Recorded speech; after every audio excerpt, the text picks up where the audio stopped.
Okay, good afternoon, comrades. Where this kicks off from is that Zero Book sent us or asked us if we wanted to review this book, Degrowth in Movements, which came out this year, and I've been reading it. And then, of course, if you look at the list of the chapters, which is just below the book on my second slide here, it's a list of, how shall I put it, activities of one sort and another in, broadly speaking, alphabetical order.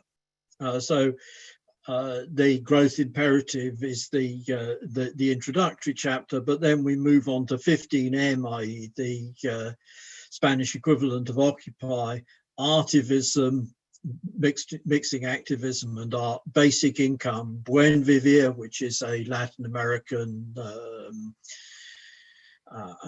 self-identified as indigenous project, the care revolution, which is the latest incarnation of what used to be called wages for housework, and so climate justice and so on. So we've got basically a whole bunch of different campaigns and activities of one sort and another, which are all tied together simply by being branded as, quote, degrowth, unquote. So I then went, how the hell does this stuff fit together? Next step is degrowth. Giacomo da Lisa, Federico De Maria, and Georgios Kallis, a vocabulary for a new era. But in point of fact, actually, it's the same bloody thing. This is a whole variety of different green, deep green, anarchist, movementist projects and conceptions. We have in this one 52 chapters in 220 pages, which tells you something about how short the chapters are.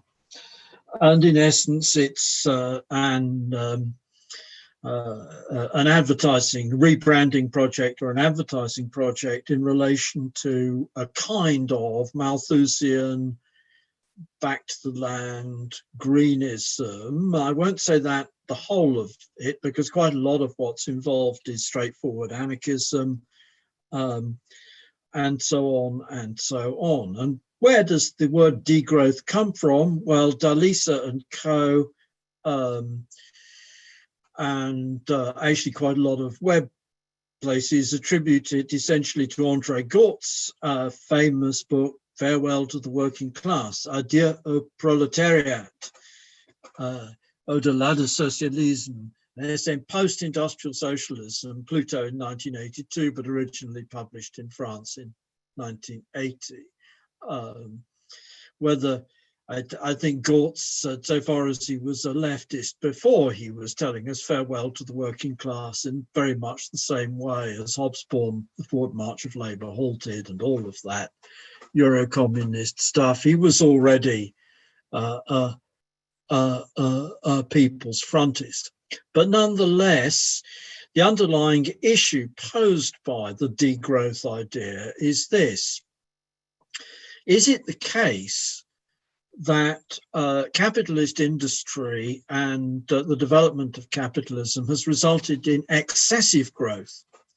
And that it's not merely the case that we need to control carbon emissions in order to avoid excessive global heating, or that we need to control plastics use in order to avoid the sea becoming intolerable for fish with widespread ecological consequences and so on and so forth, but that actually we need to reduce overall human impact on nature and human activity.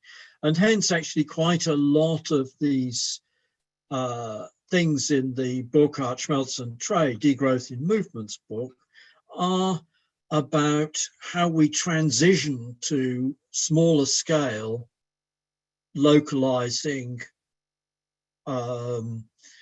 activities. I have actually encountered this stuff before. Curiously as it may seem, I inherited from my father shareholding in an organisation called the Centre for Alternative Technology at Machynlleth in mid Wales, which used once upon a time to be called the Centre for Appropriate Technology, until guys from the Third World pointed out that this was making assumptions about what was appropriate to them as opposed to First World. So this stuff is not new, but it is nonetheless a significant political issue, and there's actually quite a lot of degrowth literature and political argument out there. Counter to that, and in retrospect, if I'd read this before we were setting up Communist University, I think I would have suggested that we might ask Lee Phillips to come and talk to get more controversy out of the discussion than you're going to get probably out of me. Lee Phillips's book, Austerity, Ecology and the Collapsed Porn Addicts, is an argument against the degrowthers, essentially on the basis that the commitment to degrowth or less growth is prohibitively opposed to leftism and social justice and equality and development, and that we're talking about, in essence, yet another ideological cover for austerity. And we've got in, as you see, the chapters Austerity, Ecology, locally woven organic carrot pants is about the idea of localized and localized production. I remember actually the Marxist economist John Harrison giving an educational to the Oxford International Marxist Group in 74 or 75, when he talked about hippies going off to Wales to grow their own clothes and weave their own stereo systems, as an example of the same sort of stuff. So Phillips is arguing that the rejection of growth is essentially a rightist project, that its roots are in, for example, the Soil Association, promoters of organic farming. The roots of it are in a group associated with the Mosley fascist movement in the 1940s and so on. Phillips has actually rather this negative polemic. Phillips has rather a strong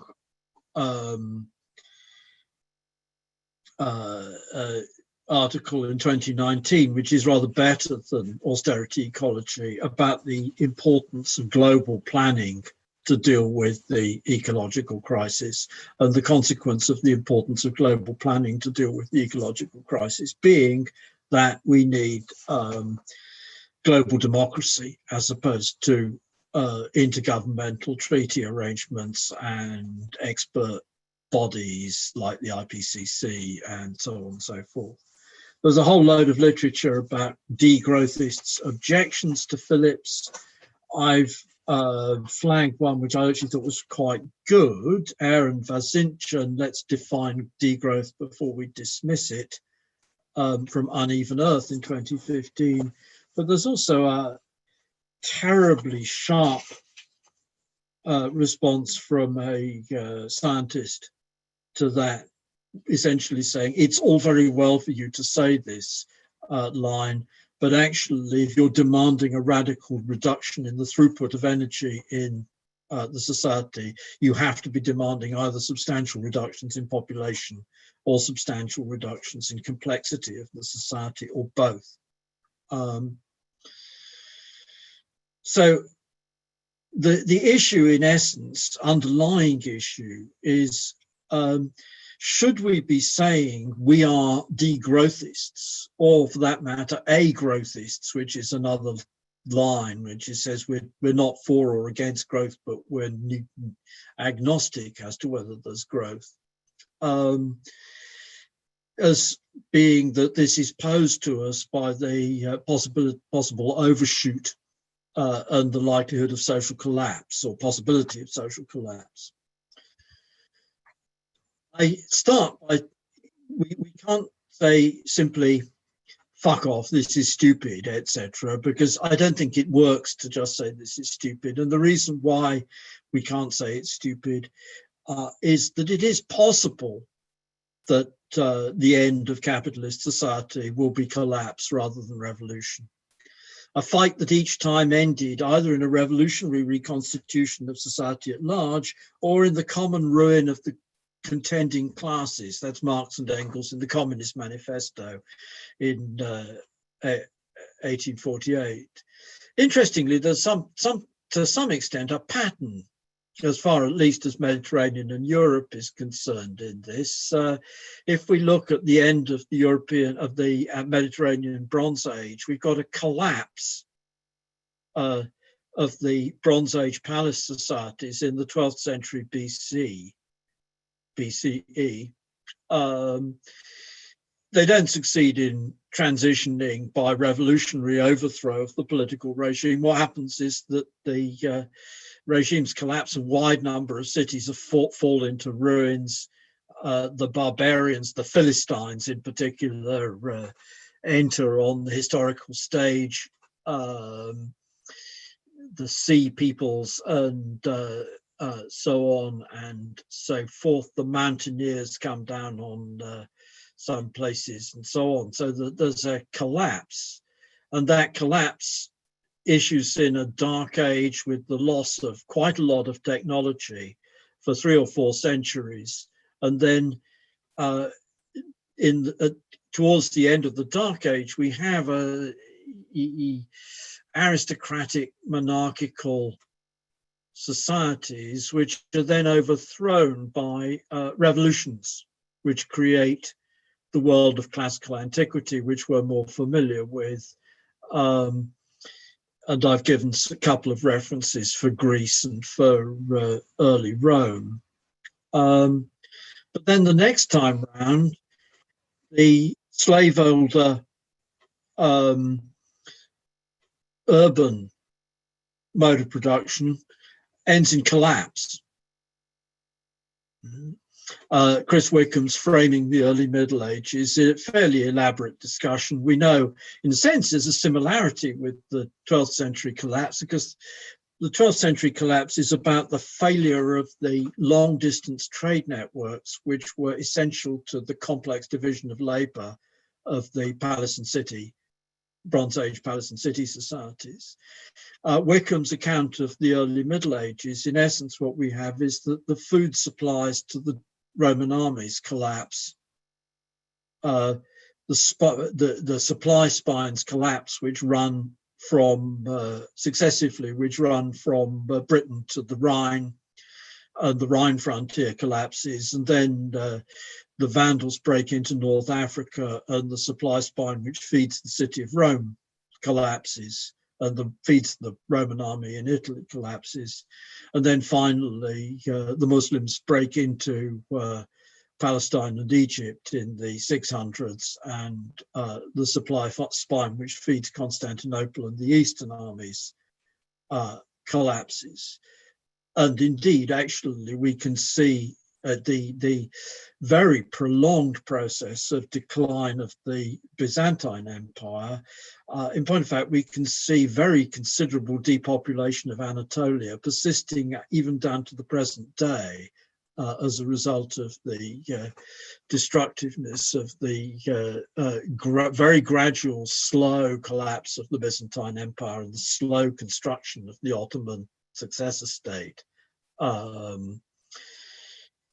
But then in Europe, at least in the 11th through to the early 20th century, we moved back into the phase of form of revolutions, that the aristocratic feudal regimes can be overthrown by a succession of citywide and nationwide revolutionary movements. the bourgeois revolutions. So maybe we're due for a collapse in the 21st century. The reason for supposing this would be essentially twofold, one of which is Marcel van der Linden's point. It's actually rather difficult for the working class to take power because of the degree of integration in the state. And that's true similarly of the landlord class of late Rome, which couldn't take power because it was too integrated in the state. It needed external process to overthrow the state.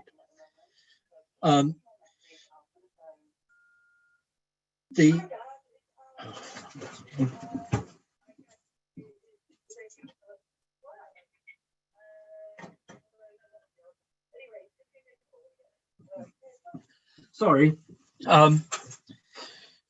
So it may be the fact that we have a high degree of integration of the workers' organizations in the state, and at the same time, the problem of high level of global integration of the states, of the different state apparatuses, so that suppose the working class were to take power in Britain on its own in Britain, it would be immediately starved out by the operations of international imperialism. Maybe we have to go through the painful process of a collapse and what Marcel van der Linden called a transition dip for 300 or 400 years before we can reconstruct some alternative society. I think that's actually what the degrowth guys are betting on. I don't think they aren't as conscious of that as an issue, but in essence, that's what they're thinking is going to happen. But, and my but on this, if we look at Mesopotamia and indeed the uplands east of Mesopotamia, which became Iran in the late Bronze Age crisis, the transition dip is in the transition from the Bronze Age to the Iron Age is much, much less than is the case in the Mediterranean. And similarly, in the transition from palace society to feudalism in Japan, there is a transition dip to some extent, but it's small relatively. So it doesn't necessarily follow that being in this particular sort of social order means that you can't at all have a chance of overthrowing the state. So I'm therefore not going to be willing to buy the, in effect, argument that we have to flee into the countryside, build monasteries, keep the flame of civilization alive in small groups, or for that matter, move to a radical simplification of human life. I think Lee Phillips is right, in fact, that if we did that, we certainly wouldn't solve the problems of plastic pollution of the sea or of global warming or any of the other major ecological problems, because they're still underway and they need global action to deal with them. It's this sort of adapting ourselves to localism is most unlikely to be an effective way of dealing with them. Step two, however, should we be saying growth? And if I ask the question why Lee Phillips is saying growth, the answer is because, in fact, his strategy is social democracy.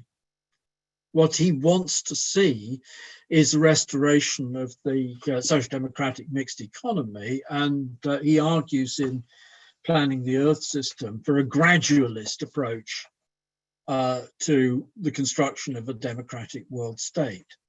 And for that reason, I think he just, because he's I don't know if he thinks that he's a social democrat, but because he's thinking in terms of mixed economy of a sort which still demands growth a la 1950s through 1970s, the consequence is that actually impacts on his ability to think seriously about what's needed to overcome the ecological problems. So growth, I start, why do we have this growth principle? I start with what counts as, quote, efficiency in economics, and we've got these two categories, Pareto efficiency and Kaldor-Hicks efficiency.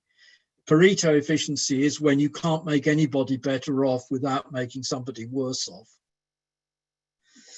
Kaldor-Hicks efficiency is when, even if some people are made worse off, the other people are made enough better off that they could, in principle, if they agreed to it, compensate the people who are made worse off. These are both definitions of efficiency in standard marginalist economics.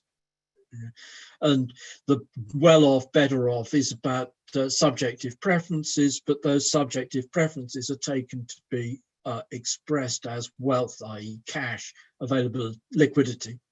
Go a step back, these are, quote, positive sum games. A positive sum game means that there's a net gain to everybody, and therefore there's a chance of a trade-off. What lies behind these arguments? Bernard Mandeville's book, The Fable of the Bees of 1714, which the more respectable version is Adam Smith's The Wealth of Nations. We don't have to worry about some people screwing other people over as long as the net effect is that society is better off, because the net effect of society being better off is trickle down, and the lower orders get better off too. Or alternatively, Malthus, The Feast of Malthus, a man who is born into a world already possessed. If he cannot get subsistence from his parents on whom he has a just demand, and if the society do not want his labour, has no claim of right to the slightest portion of food, smallest portion of food, in fact, has no business to be where he is. This was such a scandalous passage that Malthus withdrew it. He put it in the second edition of his book on population, but he withdrew it in the third edition. But the line is still underlying there. Property rights trump human life. And the attempted rehabilitation of Malthus by Garrett Hardin in 1998 still remains. Property rights trump human life. Then what is it that's growing? It's only growth which allows us to accommodate the increased population in the Malthusian world. What is it that's growing is gross national product, as it used to be called, which changed to being called gross domestic product. I think as a result of embarrassment about imperialism, because GNP included income of British nationals overseas and so on and so forth. What GNP/GDP actually is a measure of the number of taxable monetary transactions. The consequence of which is that there's a good deal of double counting. So that if I buy a book off Amazon, the sale by Amazon doesn't in fact count as British GDP because it takes place theoretically in Luxembourg. But the purchase by me does count as British GDP, because that's the purchases are just as much GDP as the purchase end is just as much GDP as the sale end, and the whole variety of activities which we would not normally characterize as productive activities, certainly various financial operations and so on, are GDP. Legal advice is GDP. In fact, crime is GDP, but they have a great difficulty about how you count the asset claim of burglary. It's easier to count. It's easy enough to count prostitution or drug dealing as part of GDP. It's not so easy to work out burglary. Sale of stolen goods works. the point about GDP is it's a gross aggregate which can then be served as, if GDP is growing, then there is growth.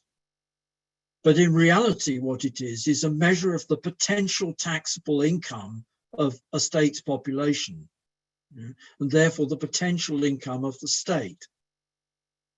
And it's this fact which helps us to explain why the continuing sharp growth of GDP in the capitalist West in the golden years of 1950 through 1970 exerted pressure on the Stalinist regimes, which led to them trying to introduce market mechanisms in order to drive growth. And the talk of the regime of stagnation under Brezhnev. Now, after what happened in the 1990s, 2000s, it's bleeding obvious that it would be perfectly sensible for people to be nostalgic for the regime of stagnation under Brezhnev. Less obvious, it would be sensible to be nostalgic for the Stalin regime. But equally, on Yugoslavia, Catherine Samari's pamphlet, Plan, Market and Democracy, she also wrote a book in French, which is more elaborate on the same topic. The marketization runs against the self-management project. Okay, so the case for growth then is essentially a case for not engaging in radical redistribution of existing wealth.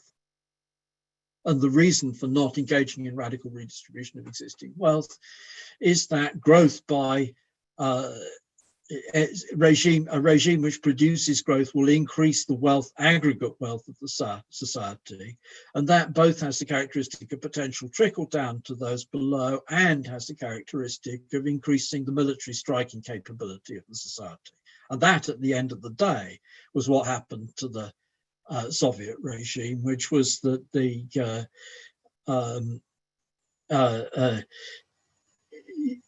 Soviets were forced to try and compete in building a navy, air force, missile force, and so on and so forth with the American-led world, and couldn't, in the end, keep up. They couldn't afford guns and butter.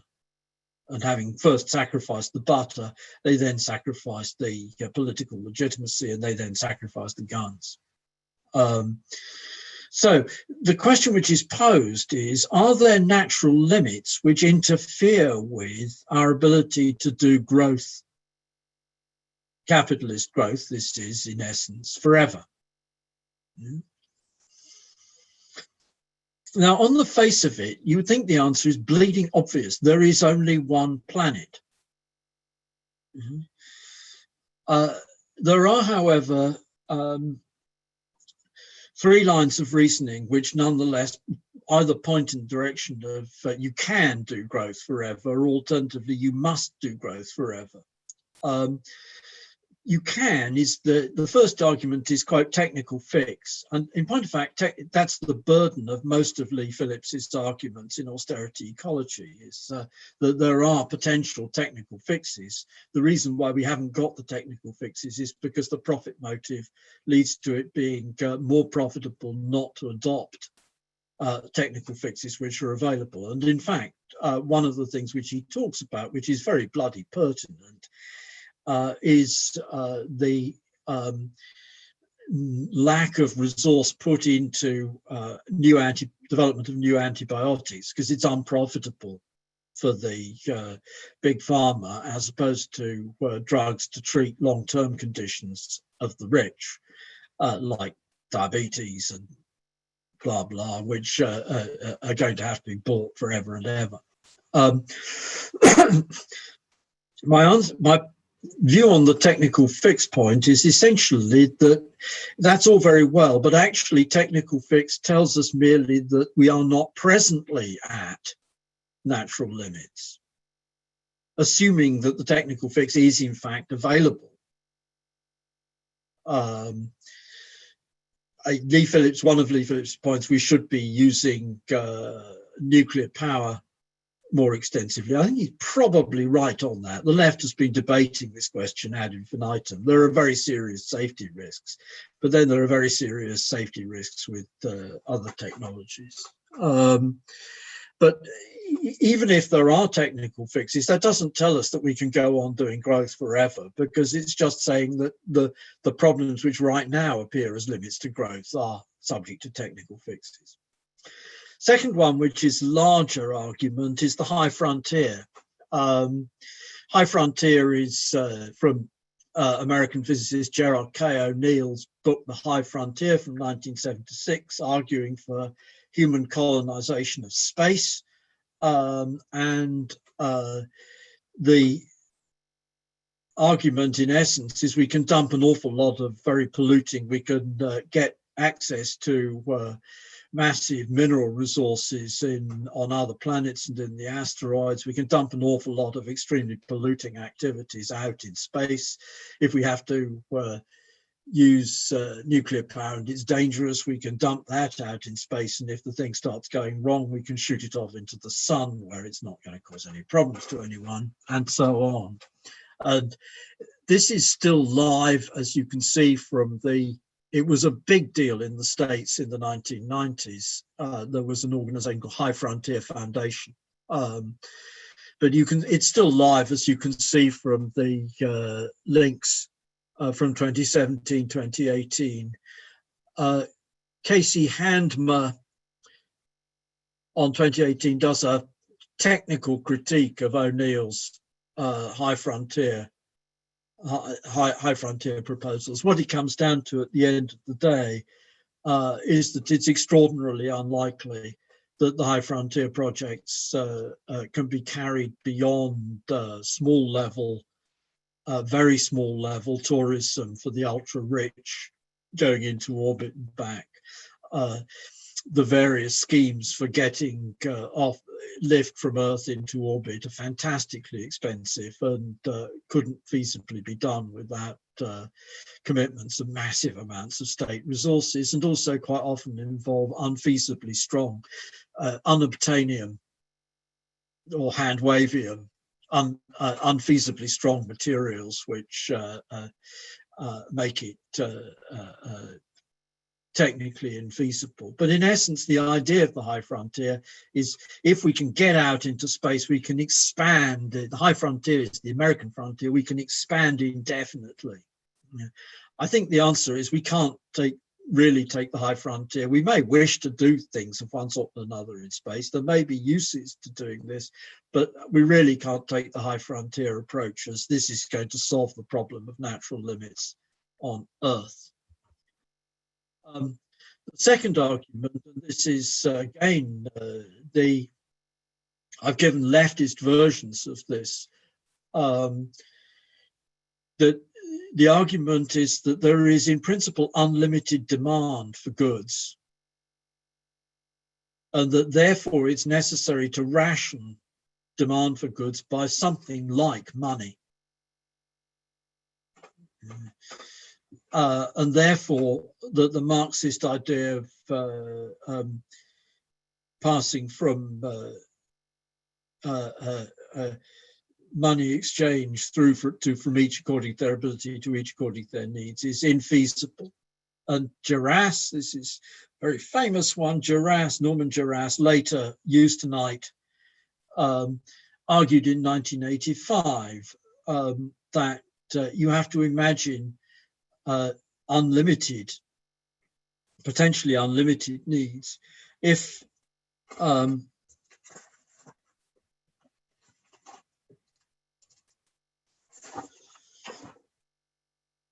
by way of means of self-defendment you need a violin and I need a racing bicycle, this one may assume will be all right. But if I need an enormously large area, say Australia, to wander around in, or generally use as I see fit, undisturbed by the presence of other people, this obviously will not be all right. Similarly, Ted Benton in 1989, Marxism and Natural Limits, is a green critique of Marxism on the grounds that natural limits are inconsistent with the idea of getting beyond justice-based, desert-based in reality, monetary incentive structures. I asked the question at the bottom of this slide, is there in fact unlimited demand for return rail tickets from London to Birmingham, even if they were free? Is it really the case if return rail tickets from London to Birmingham were free, that everybody in London was going to attempt to catch the train from London to Birmingham, and it would not work? And for that matter, is there really that much demand for I want Australia to wander around in? I think people could potentially want Australia to wander around in the sense of these millionaires who want their own Caribbean island. But actually, it's not that they want it for complete isolation. They want it in order to show off and display dominance over other people, so that if they were in the position of actually having Mars for themselves, one man have Mars for itself. Sci-fi I was reading not that long ago about a guy who wants Mars all to himself. The reality then is that it's not clear that there is that the principle of need is unworkable because of unlimited demand. It seems that capitalism actually has to put an awful lot of effort into creating demand by, for example, the scam which operates between the hardware manufacturers and Microsoft, whereby the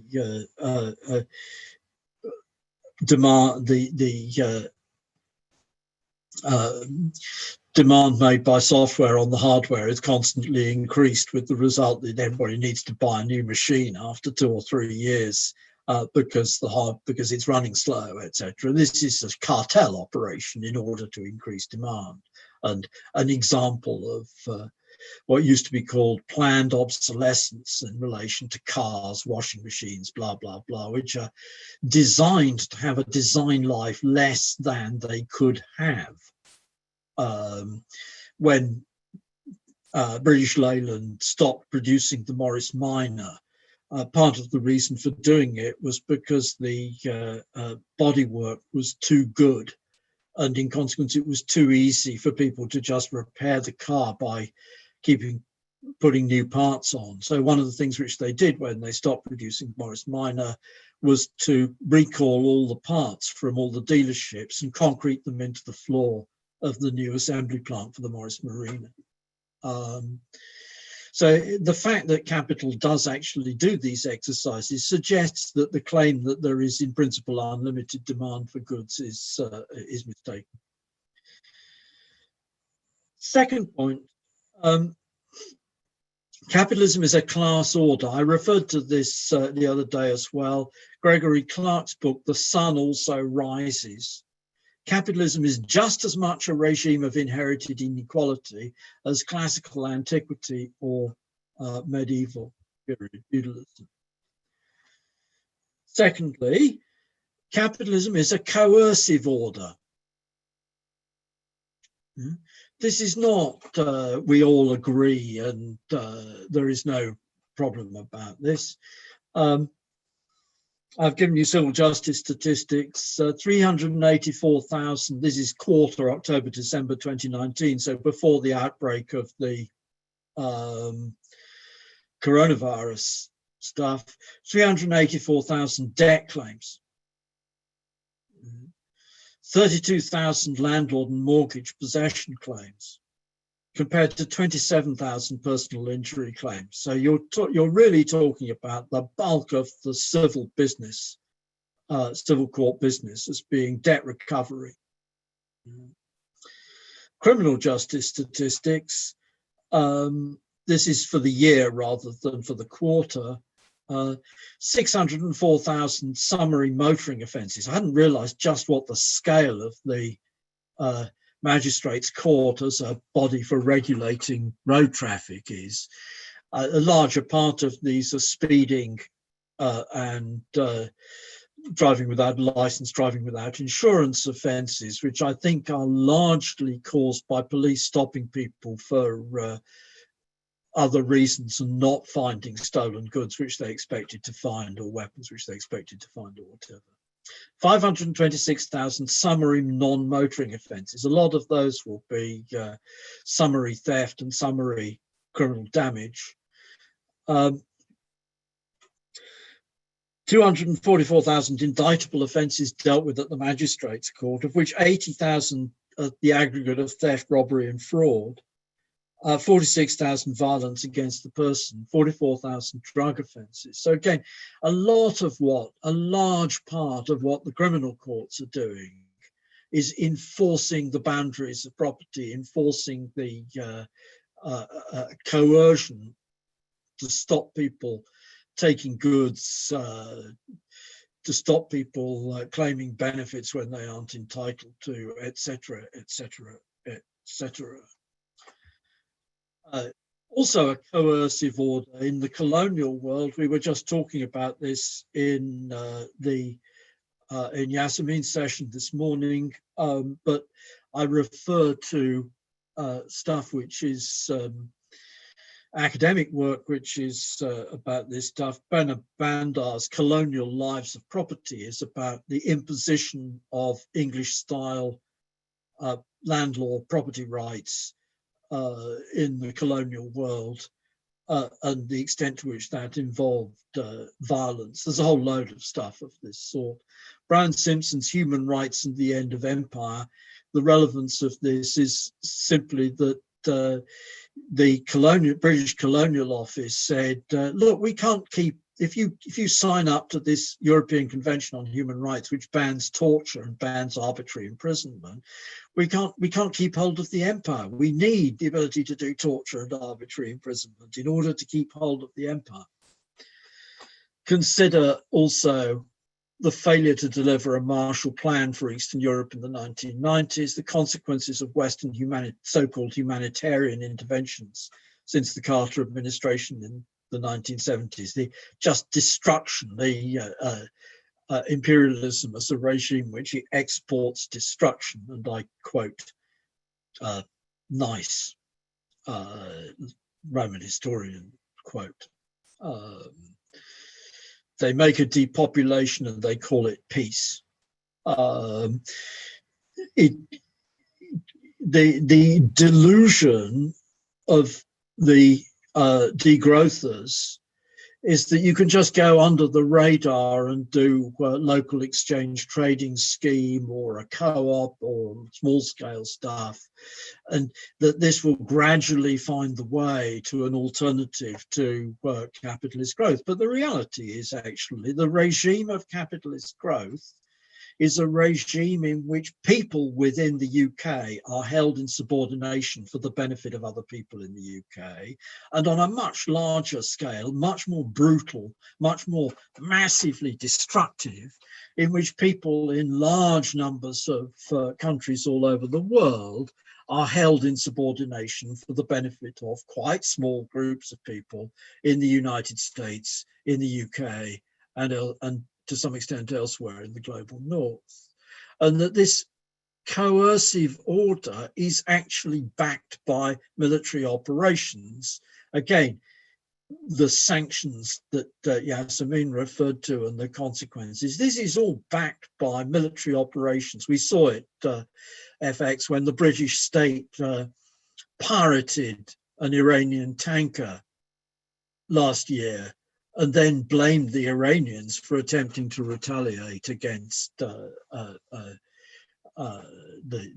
British. So it's a coercive order. And we need to overthrow this coercive order in order to be able to do something about global warming, something about blah, blah, blah, all the various things. In order to deal with issues like global warming, like the overfishing, like the pollution of the seas, and so on and so on, it's fairly clear that we need ex ante planning in natura. We have to take decisions in advance about questions how much carbon is going to be emitted It's no good saying we know what's happened because we've tried having a carbon market. And the carbon price has turned out to be totally trivial and operating no disincentive at all to carbon emissions. We have to do ex ante planning in natura, and that is what we are told by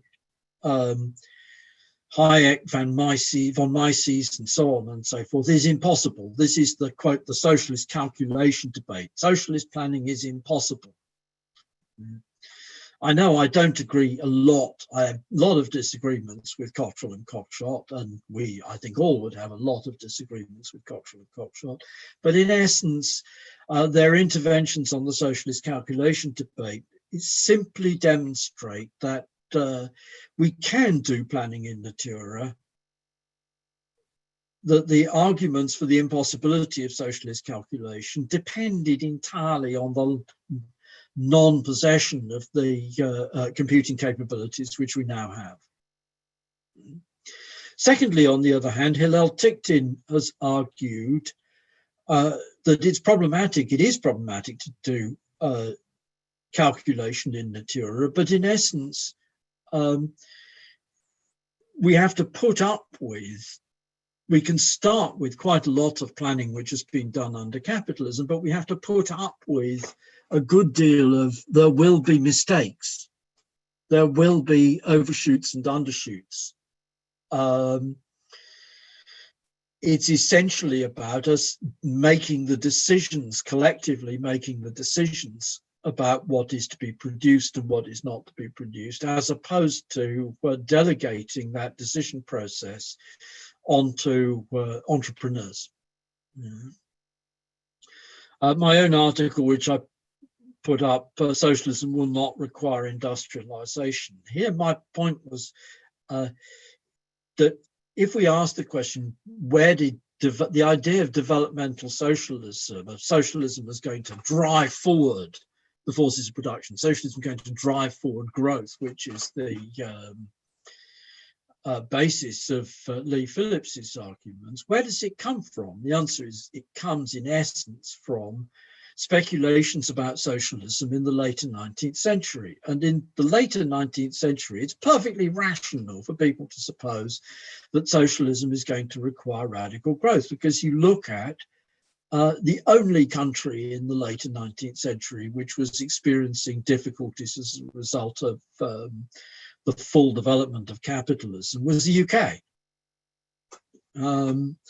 Partly because Holland, which might have been, the Netherlands, which might have been, had had a massive hit back to its capitalist development as a result of the wars of 1789 to 1815 and the large-scale default in 1810. But if we look at it from the point of view of now, it's clear that the productivity of labour has risen to an astonishing scale. Otherwise, there'd be massive mass starvation all over the world, and there isn't. We've arrived at a situation where actually it is already the case that life's prime want is useful work, that it's not the case that people are starving because of lack of work. There are people starving because of lack of work, but it's not that the society can't afford to feed everyone or to house everyone or anything like that. It's that the arrangements, the incentive structures of capitalism mean that people are thrown out of work and forced to work harder in order to get minimal assets and so on and so forth. So there's irrationalities. I add on the question of planning in natura that there's a very strong tendency for people to think that capitalism creates a lot of waste and socialism will get rid of that waste.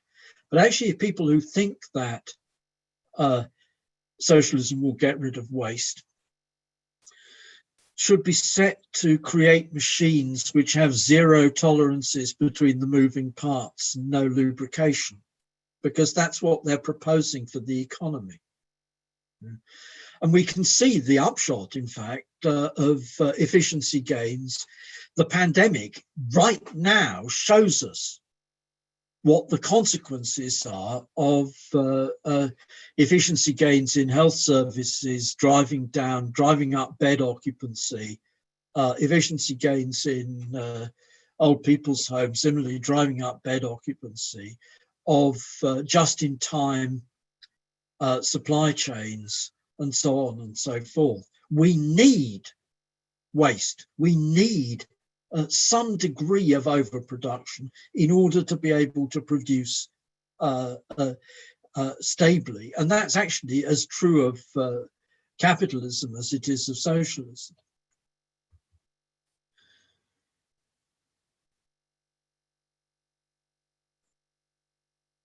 To do this, we need to solve decision problems for collective action. Now, in point of fact, we need to solve decision problems for collective action in order to get to the point of taking power. The problem essentially is that this is Trotsky on the Comintern and on the military question, makes distinction war of maneuver, which was possible in the underdeveloped and almost unpopulated Russian Civil War, and the war of position, which is likely to take place in the West. And he makes the point it was relatively easy to overthrow the Tsarist state, but bloody difficult to make any steps towards socialism once you'd overthrown the Tsarist state.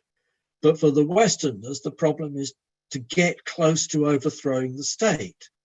And the state in this sense is like a fortified town, early modern fortified town, which is the image I've got here. It's not just the state itself, the army and the police and the securocrats. It's got all these outworks, essentially outworks of the labor bureaucracy, forming half bastion, ravelins, hornworks, fortifications outside, which we need to take the external fortifications in order to get to the walls. We need to overthrow the external fortifications in order to get to the walls of the city. It's in that sense, and not in fact in the sense that Gramsci argued that the war of position was in the cultural battle, but no, it's a political battle in relation to the labor bureaucracy and the other institutions, outworks of the capitalist state. Suppose we've taken power again.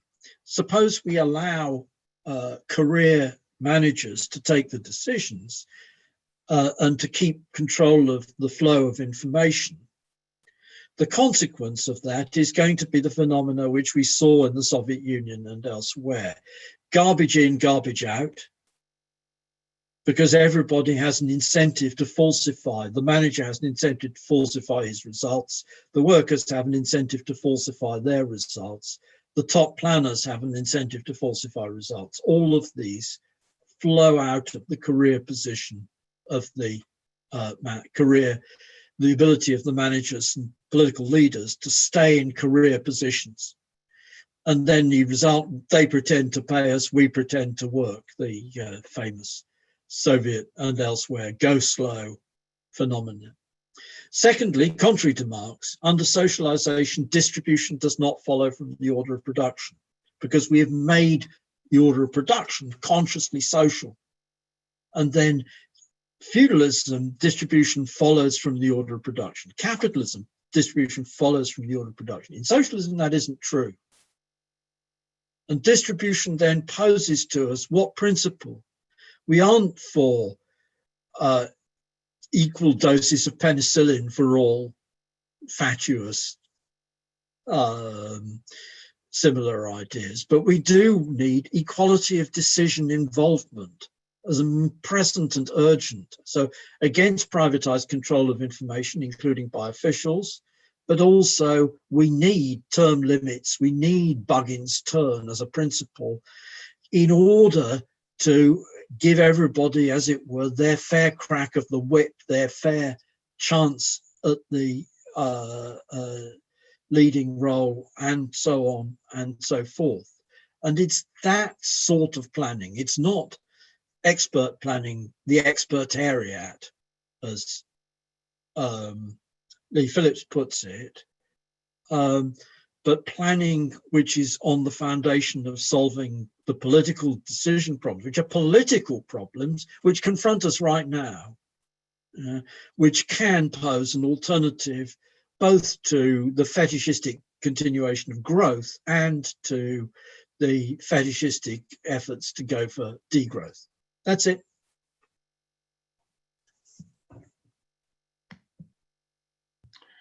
Okay, thank you, Mike, for that. Quite a lot to get our teeth into there. Can I just remind you that if you want to make a contribution, ask a question, either use the chat box or to use the raise hand function. We're just converting you over now from being an attendee to being a panelist, and when that's on, you should then be able to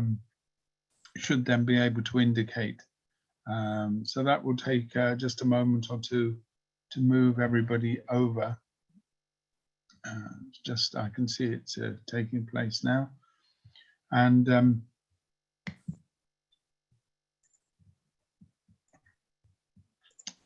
okay, don't have anybody in the chat box at the moment.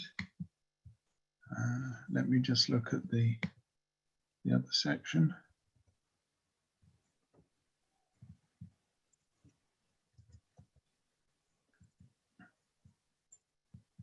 No, they're still coming over.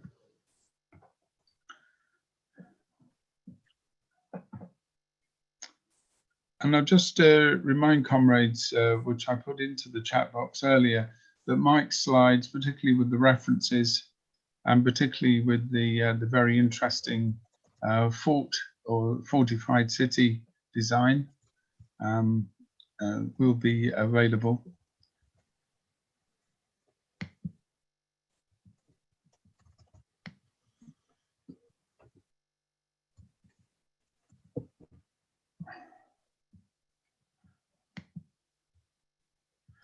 Okay, now don't be shy, comrades.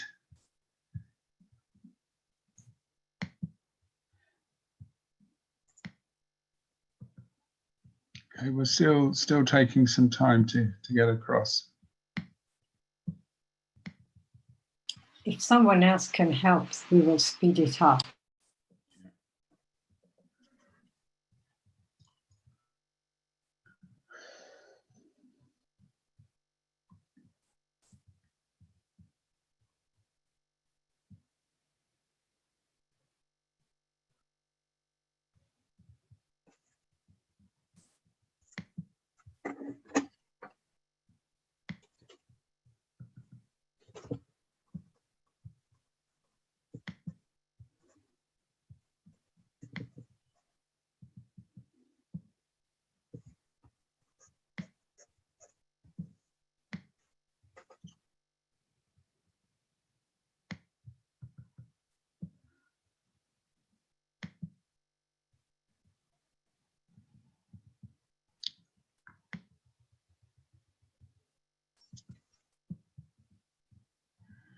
Okay, the first person I call will be Moshe Makover. So if you'd like to come in, Moshe. Yes, I volunteer in order to break the ice, as it were. I just want to raise, an obvious issue. I think it's relatively trivial. What do we mean by growth? Growth of what? Growth, growth can be all sorts of things. Now, as an empirical fact, and perhaps it has, I just want to throw in some fact. as an empirical fact, for a very long time, if you look at large areas of the world and long-term, what I'm going to say doesn't apply locally to small areas or to short periods. But if you take a very macro view, it seems that the productivity of labor increases, it doubles at the rate of about 25 years. In other words, this is rather well-established fact. That is to say that if you take a typical commodity, let's say a bushel of the famous bushel of wheat, the total amount of labor that is needed to produce it halves in about 25 years. And that has been going on for a very long time. Okay, but so this is a purely quantitative measure of growth. Growth is also measured in the use of energy. And obviously we don't have an unlimited supply of fuel, of this fossil energy. But with the proper planning, the renewable energy is opens quite wide horizons. And don't forget about the possibility. It's never been realized so far, but it's never been proved to be impossible to produce fusion energy, fusion, and in as far as I mean, the amount of hydrogen within reach is not infinite, but in practical terms, once this problem is solved, then the energy use is not going to be a serious constraint. Of course, there are other resources which are. I mean, there's so much rare earth but all these are purely quantitative issues. What about growth which produces better quality? I mean, this is also, not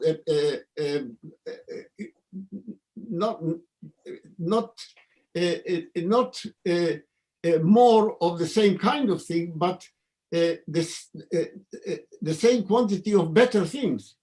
This does not, of course, this requires planning under capitalism to expect growth to be channeled along, mainly along this line is utopian.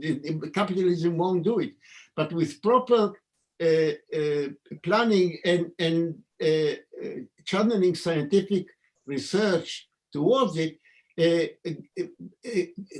growth can be channeled into improving quality of what we have. That is to say, capitalism will not overcome planned obsolescence because capitalism requires planned obsolescence. But a socialist planning can plan for planned non-obsolescence, for things to be usable for a much longer time, and so on and so forth. So I mean, I think we have to question what those who advocate degrowth, what they mean by growth, and why do they insist on using growth in the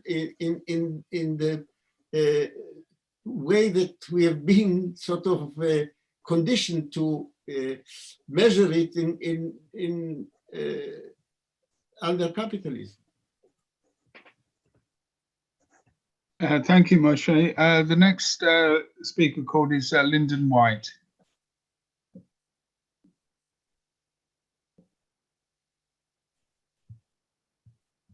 Okay, can you hear me? Yeah, I can hear you, Lyndon, yeah. All right. Yeah, it was a great talk, Mike. I really enjoyed that. I just wanted to talk about the reasons why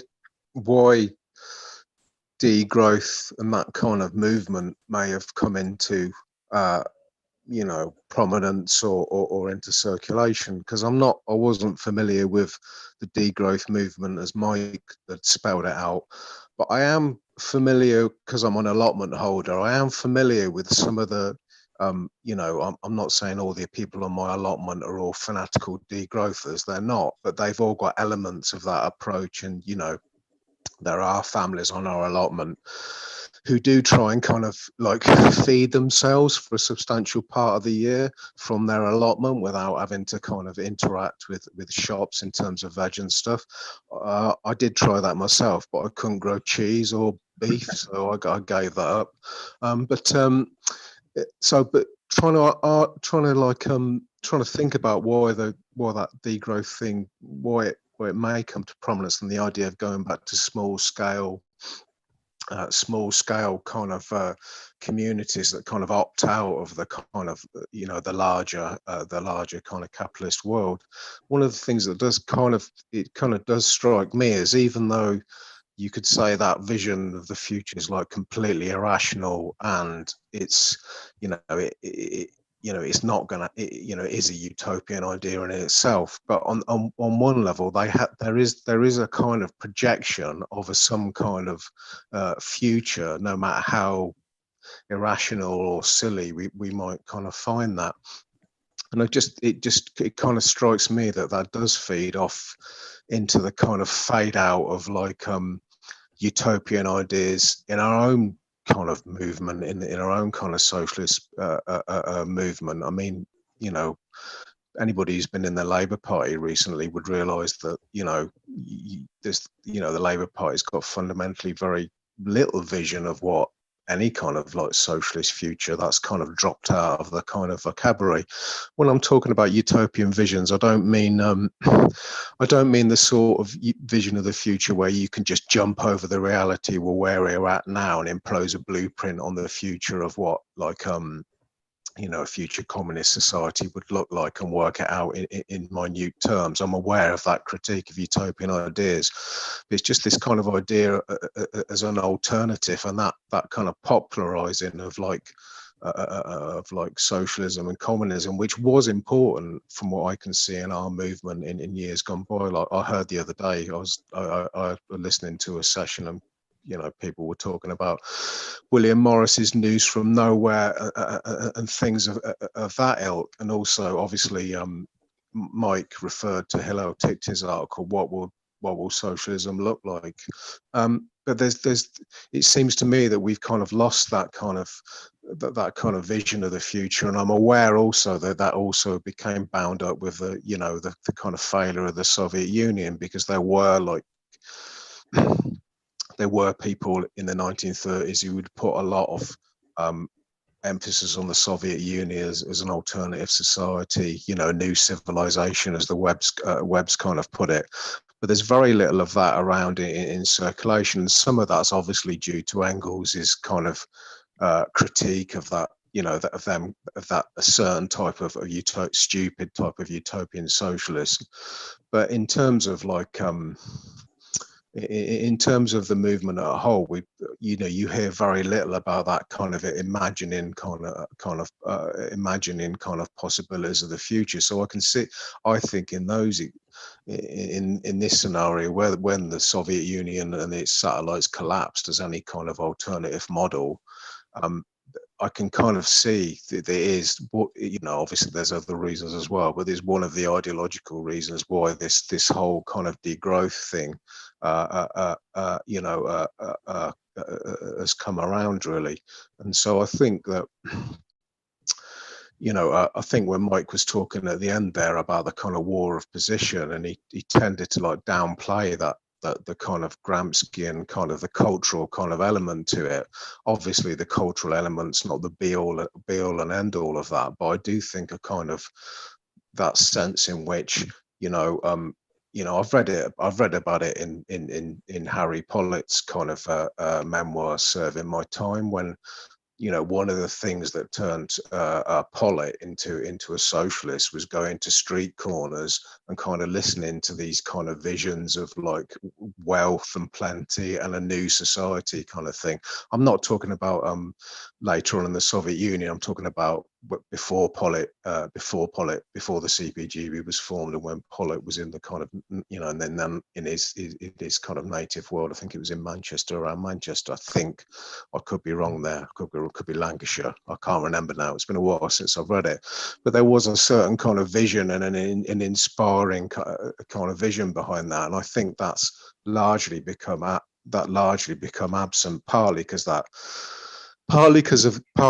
Engels thing. And I don't disagree with Engels' polemic, and I haven't got any kind of problem with it, but there is a certain sort of thing that comes in as a result of that there is a certain type of there's a certain type of communist and socialist that I'm kind of familiar with. They say, yeah, we're hard kind of scientists, and sometimes that can be not very attractive. So often I think the only thing these degrowth people and the people who look to small scale kind of futures have got going for them really is that they have got some kind of, in some cases, a very nebulous kind of poetic kind of vision about, and it is a rather nice image of the future of small scale communities getting on with us. Now we know it's kind of bollocks and BS, but until the actual socialist movement and communist movement has a firm kind of alternative idea, and maybe that, maybe it would need some successes as well of socialist organizations and communities growing up and working together. It might need some success stories to make some of that kind of a reality. So I'm not arguing for a return to 19th century utopian socialism, but nevertheless, I think that some of that imagery and some of that kind of inspirational kind of a vista kind of setting for the future is kind of what's kind of lacking in some of the dialogue of our current movement. That's it. Cheers. Okay, thanks, Lyndon. The next comrade I'm calling is Alan Gibson. Alan? Yes. Yeah, thanks for the presentation, Mike. Yeah, just to kind of follow on a bit initially from what Lyndon was talking about.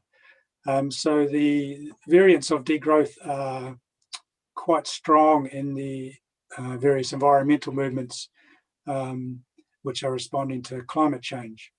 And this idea, particularly of the idea of working away on the edges of capitalism, finding the cracks where you can build these new kind of ways of relating and a kind of building happy communes as an extreme of that, but thinking about those about living different degrowth lives personally.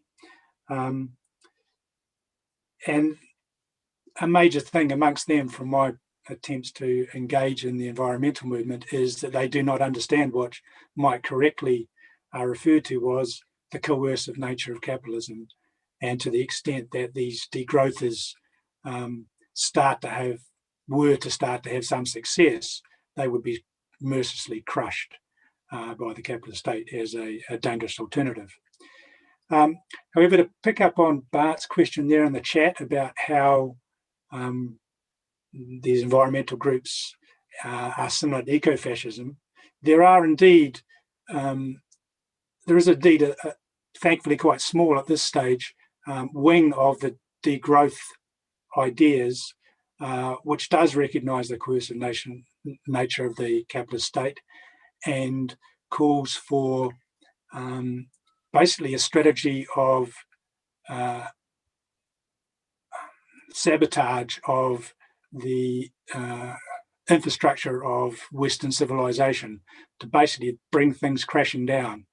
And when you they don't highlight this, but if you do engage with them, as I have done, they accept that this will result in massive social dislocation and human misery, but they believe that it's necessary because they don't see any possibility of dealing with the coming ecological collapse otherwise. And so it's a case of effectively smashing society down and hoping some people survive out the end in some kind of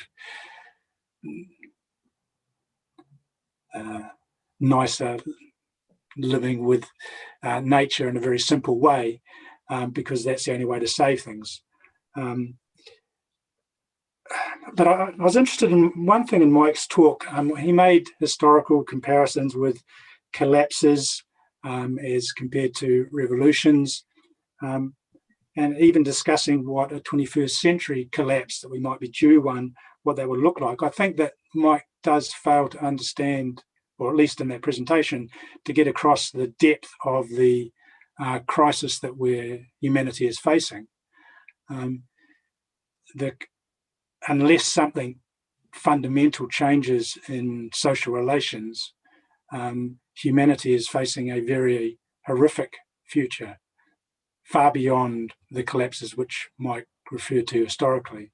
And the deep green resistance people, the extreme bring it all down people, they say the reason they justify it is because we're faced with that or extinction.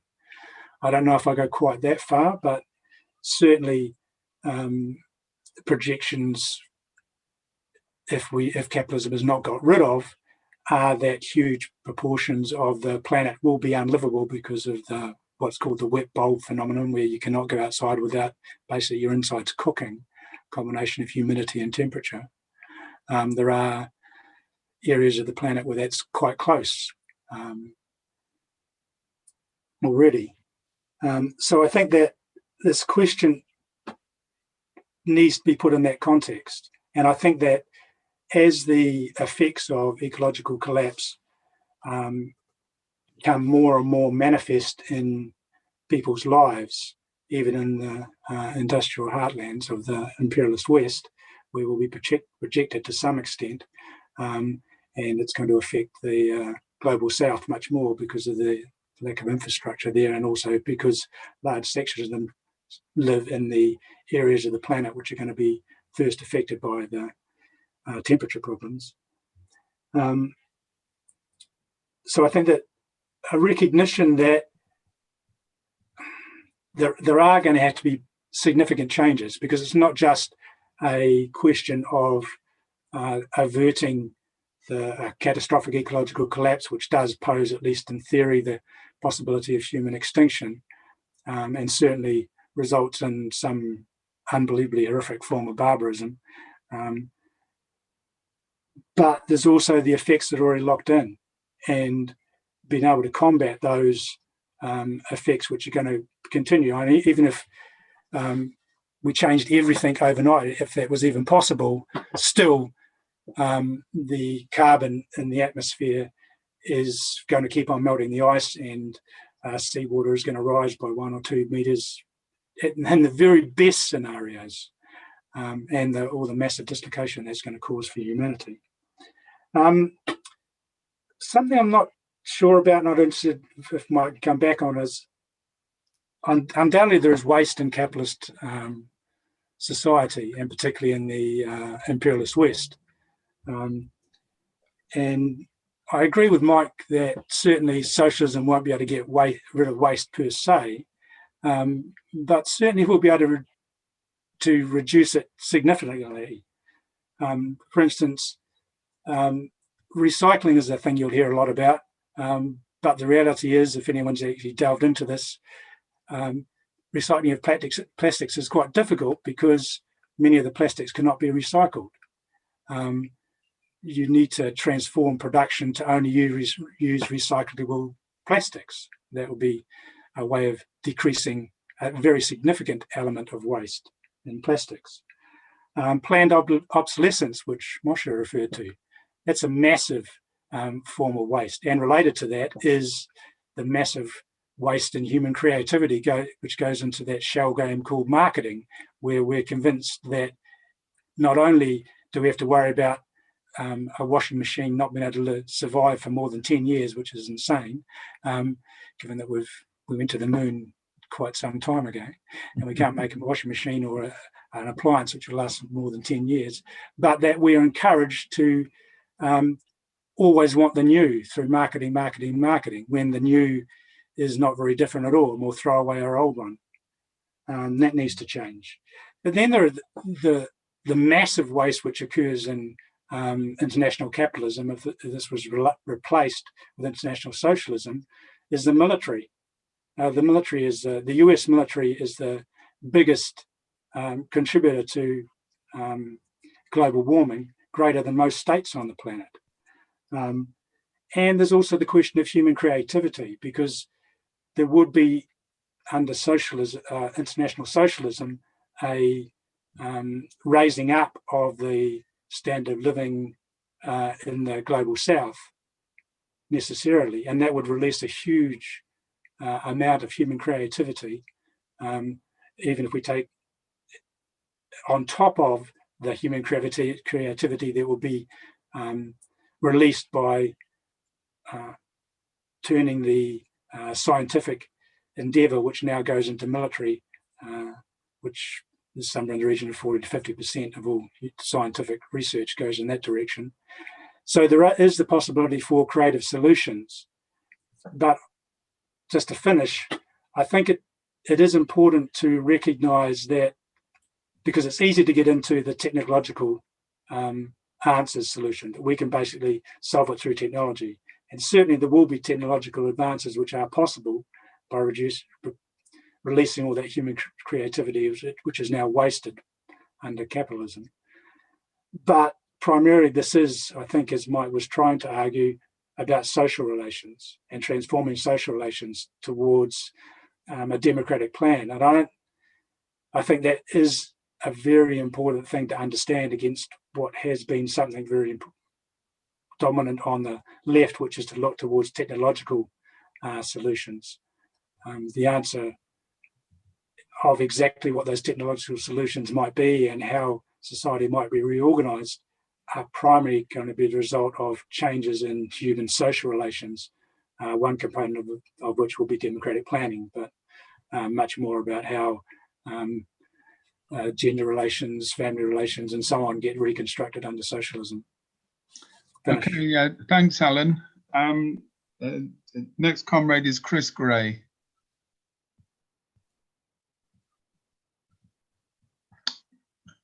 Chris Gray? So, hi, Chris. Come in now, please. yeah. I can hear you, Chris. Yeah. Okay. Yeah. Yeah. Right. Thanks, Mike. That was a very, as usual, very erudite presentation, and a lot of important lines of inquiry opened up. And I also would like to, I must say, listening to Alan just now, I find what he had to say also very useful. But all I want to do here is simply to indicate a couple of other authors who haven't been discussed so far, whose contribution is not exactly this, not in the sense of precisely focusing on degrowth, but in the overall awareness of what the ecological problems are. There are two people, one of whom I was listening to last night speaking, who I think relevant. The first one is the egregious, in the best sense of the word, civil servant Clive Ponting. You remember who spilled the beans about the General Belgrano. He has subsequently written a lot of very interesting books. His style is particularly readable because it is very forthright. It is somewhat like K. Marx. But we'll come on to that. There's no problem with that. But what he's done is he's produced, first of all, he produced a green history of the world. He's updated it so that this one, which he's produced, appeared in 2007, and it is well worth reading. The only problem, as I said, with Clive Ponting's presentation in this, and he covers the ground in terms of thousands of years and so forth, but he has a blind spot in terms of what Marxism is. I have tried actually to go through what he says about Marx and Engels in the book, and I have written what I think Marxism amounts to, which I can distribute to people if they're interested. But he definitely has a blind spot here, and it stops him. It stops him. Stops him appreciating what he's doing. It stops him appreciating the possibility that he's in fact contributing to Marxism, if what he's talking about is factually correct and within a suitable framework, which in many cases it is. That's the first point. The second point refers to a woman called Anne Pettifer, who you may have heard of, who has written a book on the Green New Deal, which was the subject of a talk in, trying to find the report I made of this.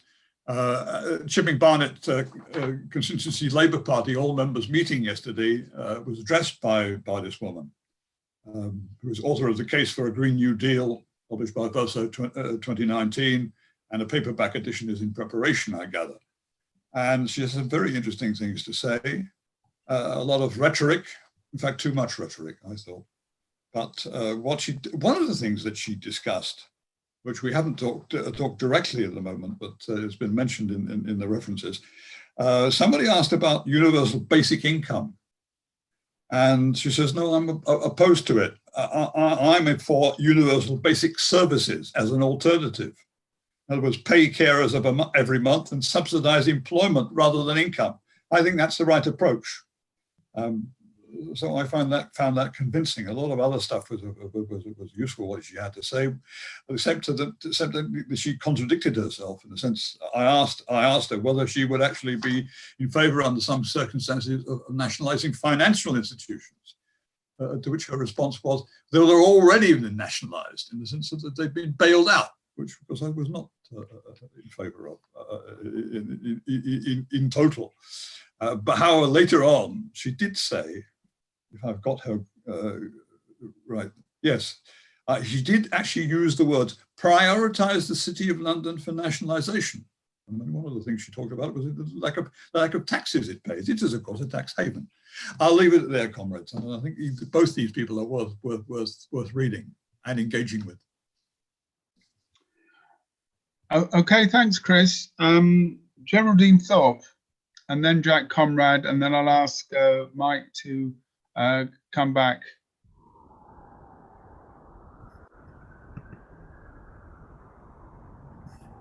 Oh, thanks, Kevin. Can you hear me? Yes, you're fine, you're through.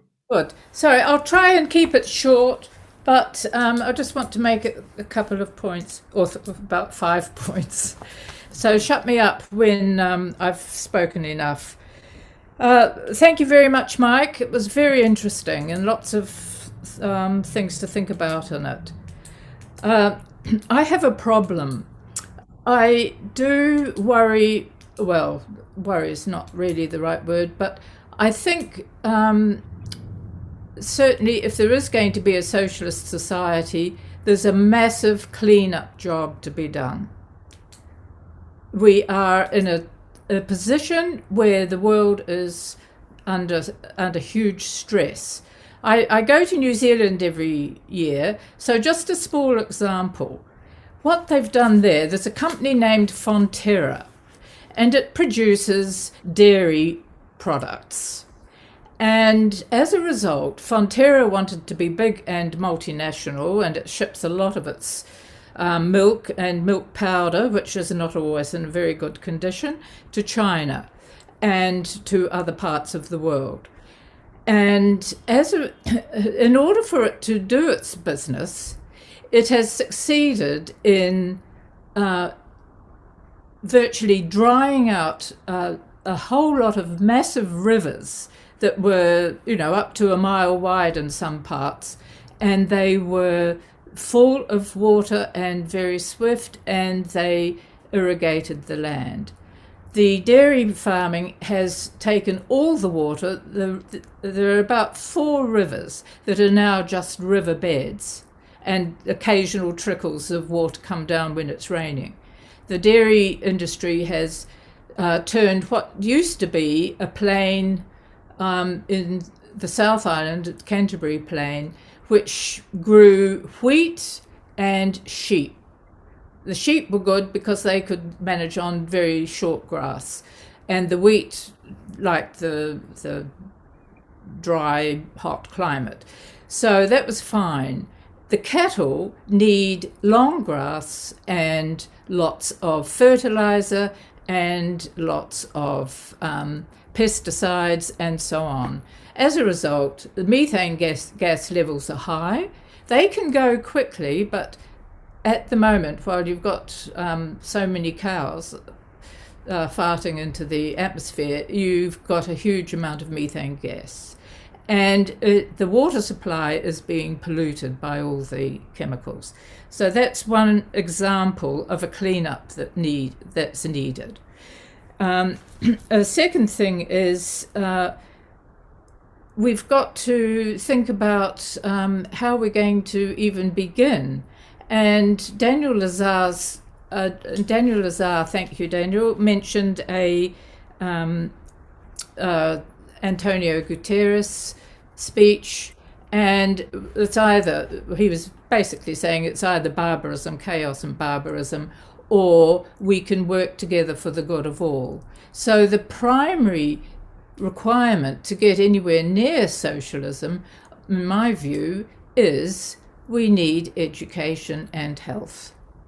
And until a society can be grounded on that, I don't see how we're going to be able to do it. The kids are doing very well. They are putting up a fight, and I really support what they're doing. They're quite right. So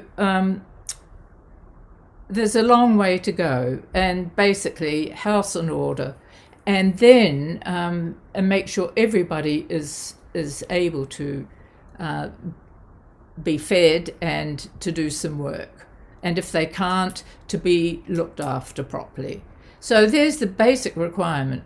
And if people are, the question of waste, well, there's so much waste going on, we're wasting our world, of course, then we are going to have to utilize what resources there are. And I think in the process, the question of waste will be seen as just part and parcel of saving the resources and replenishing the planet. And do you need loads of things?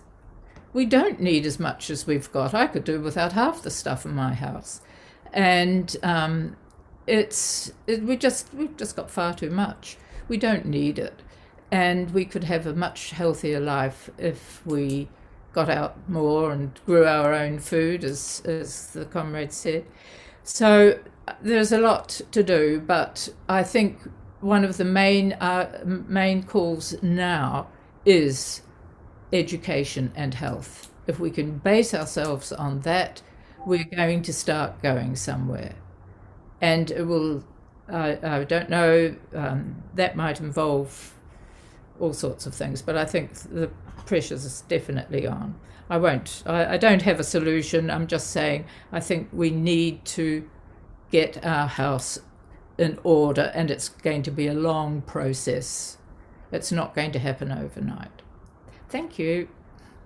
Okay, thanks, Geraldine. And then the last comrade before I call Mike back in again will be Jack Conrad. Yeah, thanks for that, Mike. Truly panoramic, collapse of the Bronze Age, collapse of, classical society.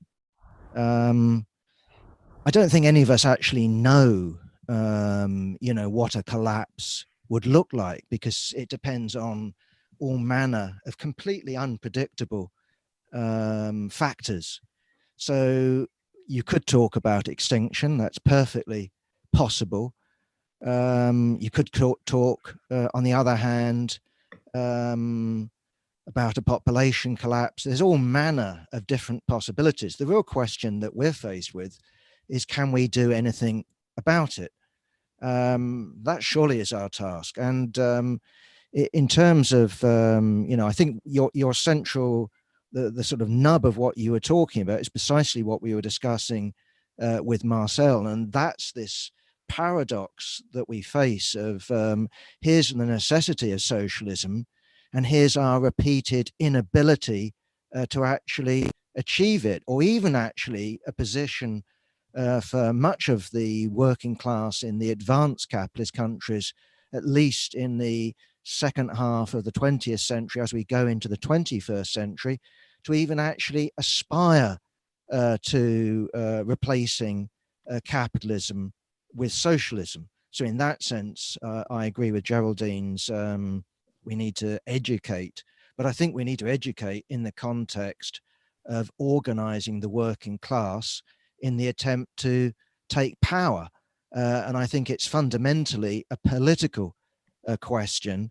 And I think that if we attempt to, as individuals, let's get rid of 6 cups, or I don't need a new cup, or maybe, Geraldine, don't go to New Zealand so often. I don't think that's the solution, because what we've got is a runaway system that has to produce constantly on a larger scale. And of course, what I'm talking about there isn't so much the production of things simply, but the production of capital.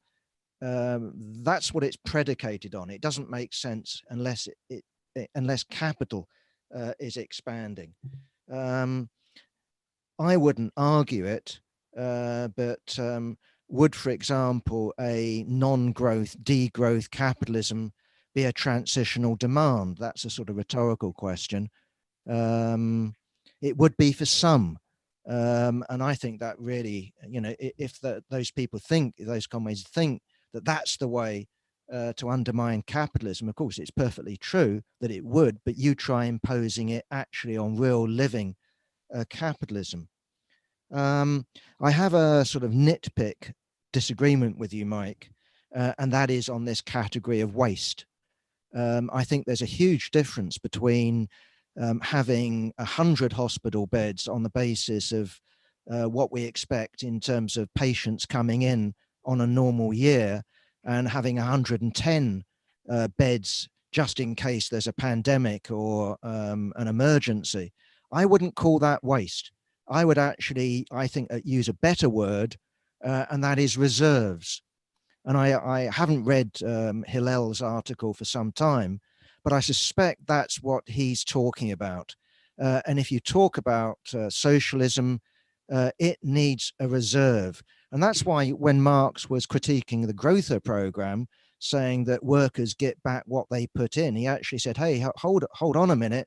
We do need to hold stuff in reserve, both for growth, but also for emergencies. And I think there's a huge difference between that and what capitalism does, and certainly what the Soviet Union does, because what you had there is a massive waste of useful labor, producing things that were unusable. That the beds, if you use the analogy of the beds, you put the patient on the bed and then the bed collapses. So this isn't a reserve, it is waste in that literal sense of the term. So yeah, capitalism produces waste, both in the common or everyday use of the term, but it also, I think Alan made a very useful contribution, but it also produces waste from our angle, from a human angle, in terms of the city, in terms of advertising, in terms of the arms trade, in terms of the bureaucracy, the police force. One can just carry on down that list. Hence, in terms of this debate, degrowth, growth, stability, it's about a radical reorganization. And certainly and I think that's the point, in terms of where, at least where we are in the advanced capitalist countries, we don't face the task that the Soviet Union faced, i.e. We desperately need steel, because otherwise we won't be able to produce tanks and they'll come and get us and we can't fight back. We have the steel plants. We have the material the material waste, not waste, excuse me, the material wealth, excuse me. Just a couple of other points, if I can. I thought what Lyndon was saying was interesting. You do still have silly futurology. The one I was going to pick out, Lyndon, is Aaron Bastani, which I think, you know, is sort of science fiction. We'll solve all these problems at a leap. But he still, I mean, this is what amazes me. He still cannot envisage a society without money. So however futuristic he is about sending a spacecraft out and capturing asteroids, he's still trapped actually within capitalist common sense. Just a couple of other points in terms of Engels. Engels actually liked the utopian socialists. You know, he was praising the utopian socialists, and the attempt of Marx and him was to put that sort of idea on firm foundations. He wasn't condemning them. And in that respect, but I accept what you're saying. Just have a think about Babel's Society of the Future. You've already mentioned William Morris. And just lastly, in respect to what Chris, you were saying, Clive Ponting, unfortunately, is now dead, which is a pity, isn't it? He's very similar in that sense to me, to George Monbiot, who I appreciate as an anti-capitalist writer, as a critic of contemporary society. But as soon as you get him onto Marx, all he can see is the Soviet Union and gulags and production for the sake of production. You know, he I don't know whether he doesn't dare or doesn't bother or whatever. He doesn't go back to Marx and Engels themselves, which is a tragedy, I think. And just lastly, I am very wary of Green New Deals, because I think that you've got the danger, if only capitalism was managed a little bit differently, you know, Corbyn, John McDonnell, Bernie Sanders, everything would be well. And I think other comrades, Alan and Mike, we do need to talk about a social rupture. Yes, we need demands under capitalism, but it is a rupture with this destructive mode of reproduction.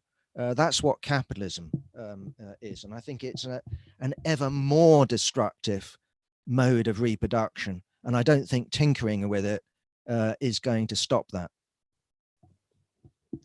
Okay, thanks, Jack. I'll call Mike back to make a response. Okay, series of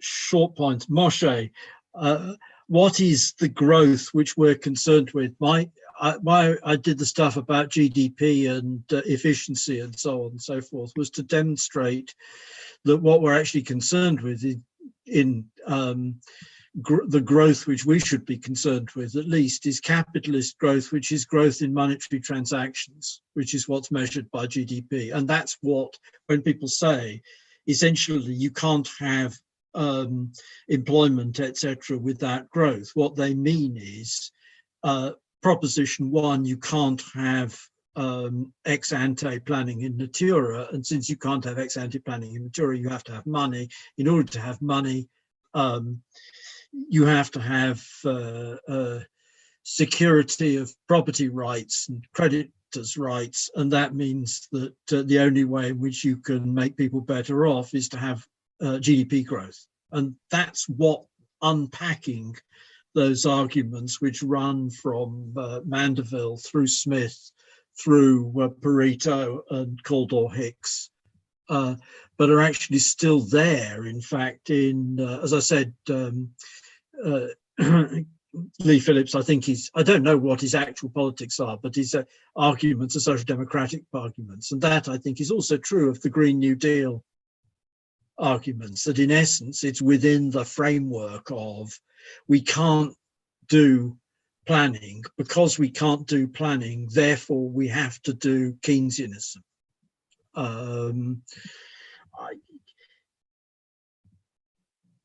The growth of productivity, Moshe, it's just worth flagging because there's so much of a false idea around of the left of thinking that there was stasis. The Brennerites in particular have this line that there was stasis until industrial modernity came along. It's Weber, it's Max Weber translated into and appropriated as Marxism, and it's flatly inconsistent with the evidence of archaeology, and also actually once you get into the Middle Ages with the evidence from the legal records, which show technical development all through. In reality, there's actually substantial technical development in classical antiquity as well, productive development. A weird effect of that example is the scale of lead pollution arising from Roman silver production.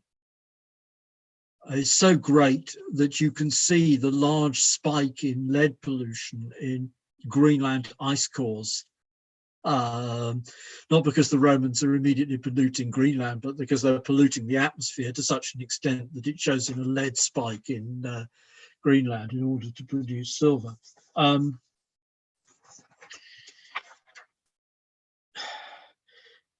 Matthew Struck in the chat asked the question, does there need to be a revolution in ethics and culture in relation to nature? Well, there may be. The virtue, there is a virtue in avoiding saying too much about the cookshops of the future, which was Marx's comment. I'm not producing recipes for the cookshops of the future. And the reality is, suppose that capitalism is going to fall in this century. We are in the position of Oliver Cromwell and John Locke imagining the 19th century. When we try to imagine fully developed socialism, as opposed to we can imagine the immediate transition. We have to imagine the immediate transition because the experience of Russia, of the Soviet regimes and so on, means that we can't avoid talking about socialism more elaborately than people did in the past. But at the same time, what the culture will be, yes, I would guess that it probably is thinking of the world as gardeners in a certain sense. It's a point which is made by that we have responsibility for nature in that sense.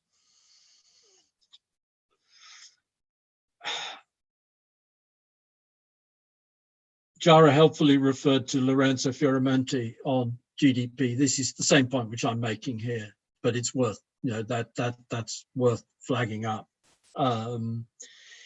But is there a connection between XR and eco-fascist groups? I have no idea. I'm sorry, I don't know enough about the situation in the Green movement. There certainly have been Green groups in the past, Green fascist groups in the past. There is discussion in Germany about fascist infiltration of Green movements.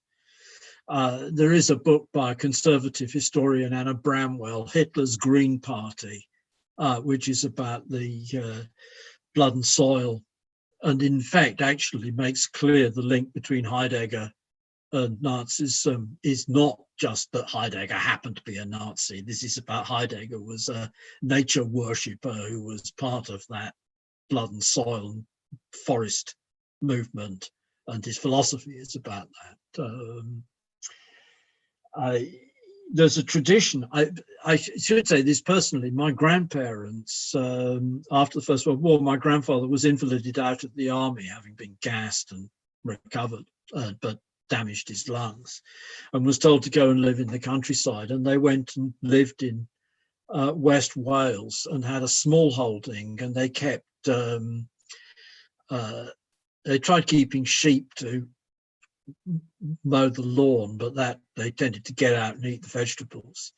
But they kept hens and bees and had a large orchard and a large vegetable garden and tried to smallhold. But of course, the reality was they weren't able to survive doing that because they also had his disability pension to supplement their small holding operations. And that, I think, is common. It's actually an observation which is made by people in the degrowth books, that the people who are keenest on these projects are people who are relatively financially comfortable and can afford to delink from what Jack rightly says is an all-consuming regime, which is what needs to be overthrown.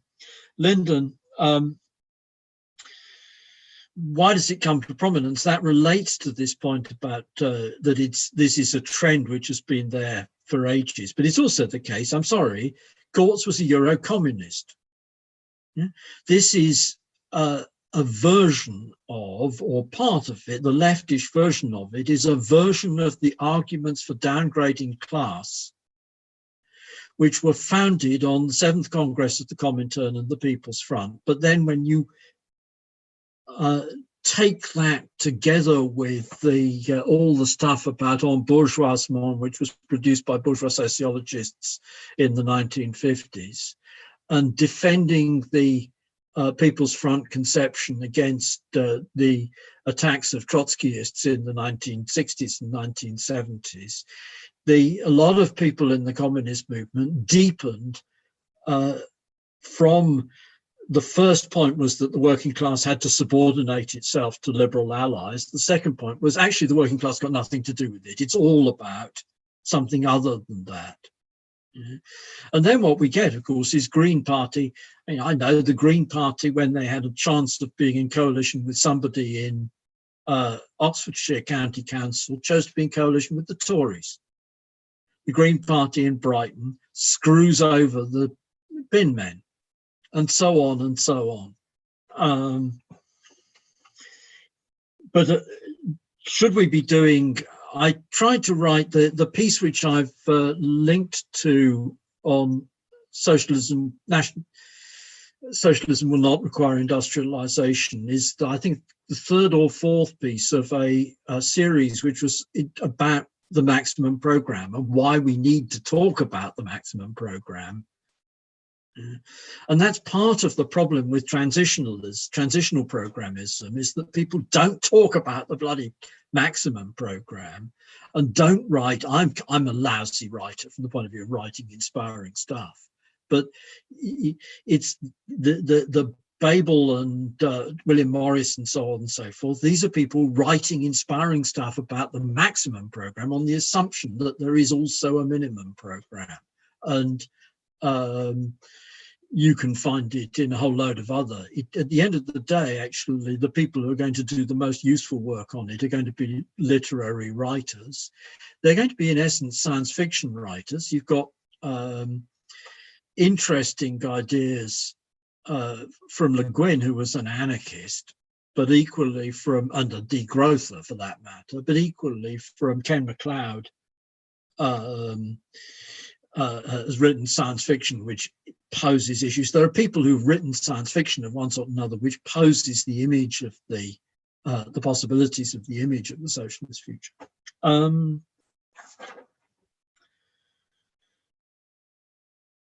Alan and John also on waste. My point is not that we're going to necessarily have all the same scale of waste as in capitalism. The point was that the plan, the scheme of the 5-year plans in the Soviet Union and all the other imitators were designed on the assumption that there would be no waste. Yeah? And that assumption leads to bottlenecks. So it is not just that the incentive structure produces the working class resisting because they don't have the opportunity to sack the manager, which is important. You know, if you can't sack the fucker, why?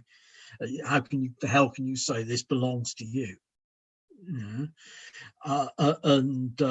They can't even effectively organise the trade union and go on strike because the bureaucracy has stolen the name of workers, stolen the name of trade unions for its state-controlled organisation, stolen the name Workers' Party for itself. But also that the attempt to create a society without waste creates a society with endless production bottlenecks and fuck-ups of that sort. And that's actually visible in what's happened over COVID-19. So I'm perfectly happy to call it reserves, if you like, but it's actually just as much about tolerances and space for inefficiencies, the acceptance that there are limits on the achievement of 100% efficiency. That's important. Green New Deal, I have addressed. I have to say, I think, this is just me, I've talked about collapse and the relationship to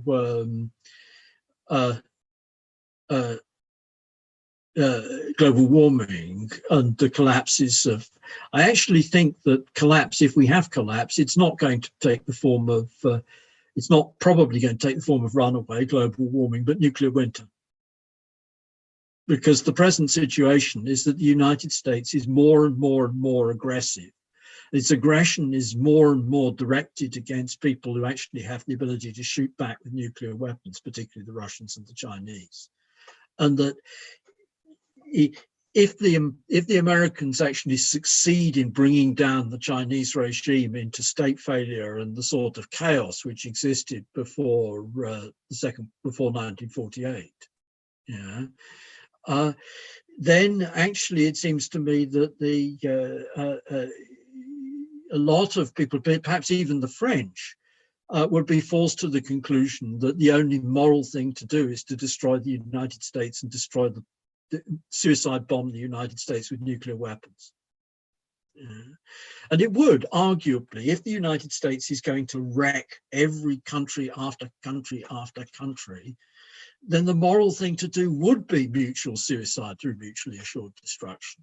So that threat, it seems to me, is a very real, is as real a threat as the threat of collapse through global warming. But it could equally be just the United States falls apart because this fantasy. We've got Jara referred to the Bannon being prosecuted for fraud over self-building a wall. But maybe the boundaries collapse and the barbarians come in, like the end of the Roman Empire, and we get the end of capitalism in that way. That's it. I think I've dealt with everything for the moment. Thanks, Mike. Okay, we've got 4 more comrades have indicated to speak, so we should just be able to fit them in, and maybe with one, we're all very disciplined, including the chair. Okay, Jim Cook next, please. Yes, thanks, Mike, again. They're very important, in part because, as Alan was saying, and others have said, because the XR movement, extermination rebellion, these green issues are uppermost in many, many minds. After all, this could be the end of life on Earth, let alone capitalism. And so we need background and information, and there's a lot to think about from the presentation and the discussion when we're addressing others on this, as well as within the communist movement. And Alan was saying about the collapse and so what. We've also got contradiction here, haven't we? People aren't going to overthrow capitalism if they're fairly comfortable. We haven't got a war on like the World War I, but there's a lot of other things going on, and Mike has just drawn up another worst case scenario. In terms of, Alan was talking about sabotage and about arguing against sabotage. Of course, they're doing more than enough themselves, aren't they? The Australian fires last year, the Californian fires, the Arctic fires now, hurricanes, typhoons. Also, you don't need any sabotage. You don't need to, say, block a road or two to show that there's something very, very nasty going on. in his presentation was talking about somebody might want the whole of Australia to themselves. I was thinking, for instance, somebody might want a 10-bedroom mansion.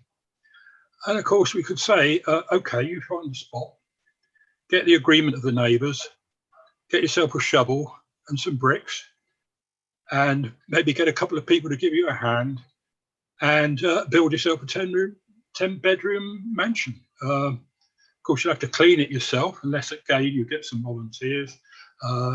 You'd have to find some way of heating it, and so on and so on. And this sort of ties in with what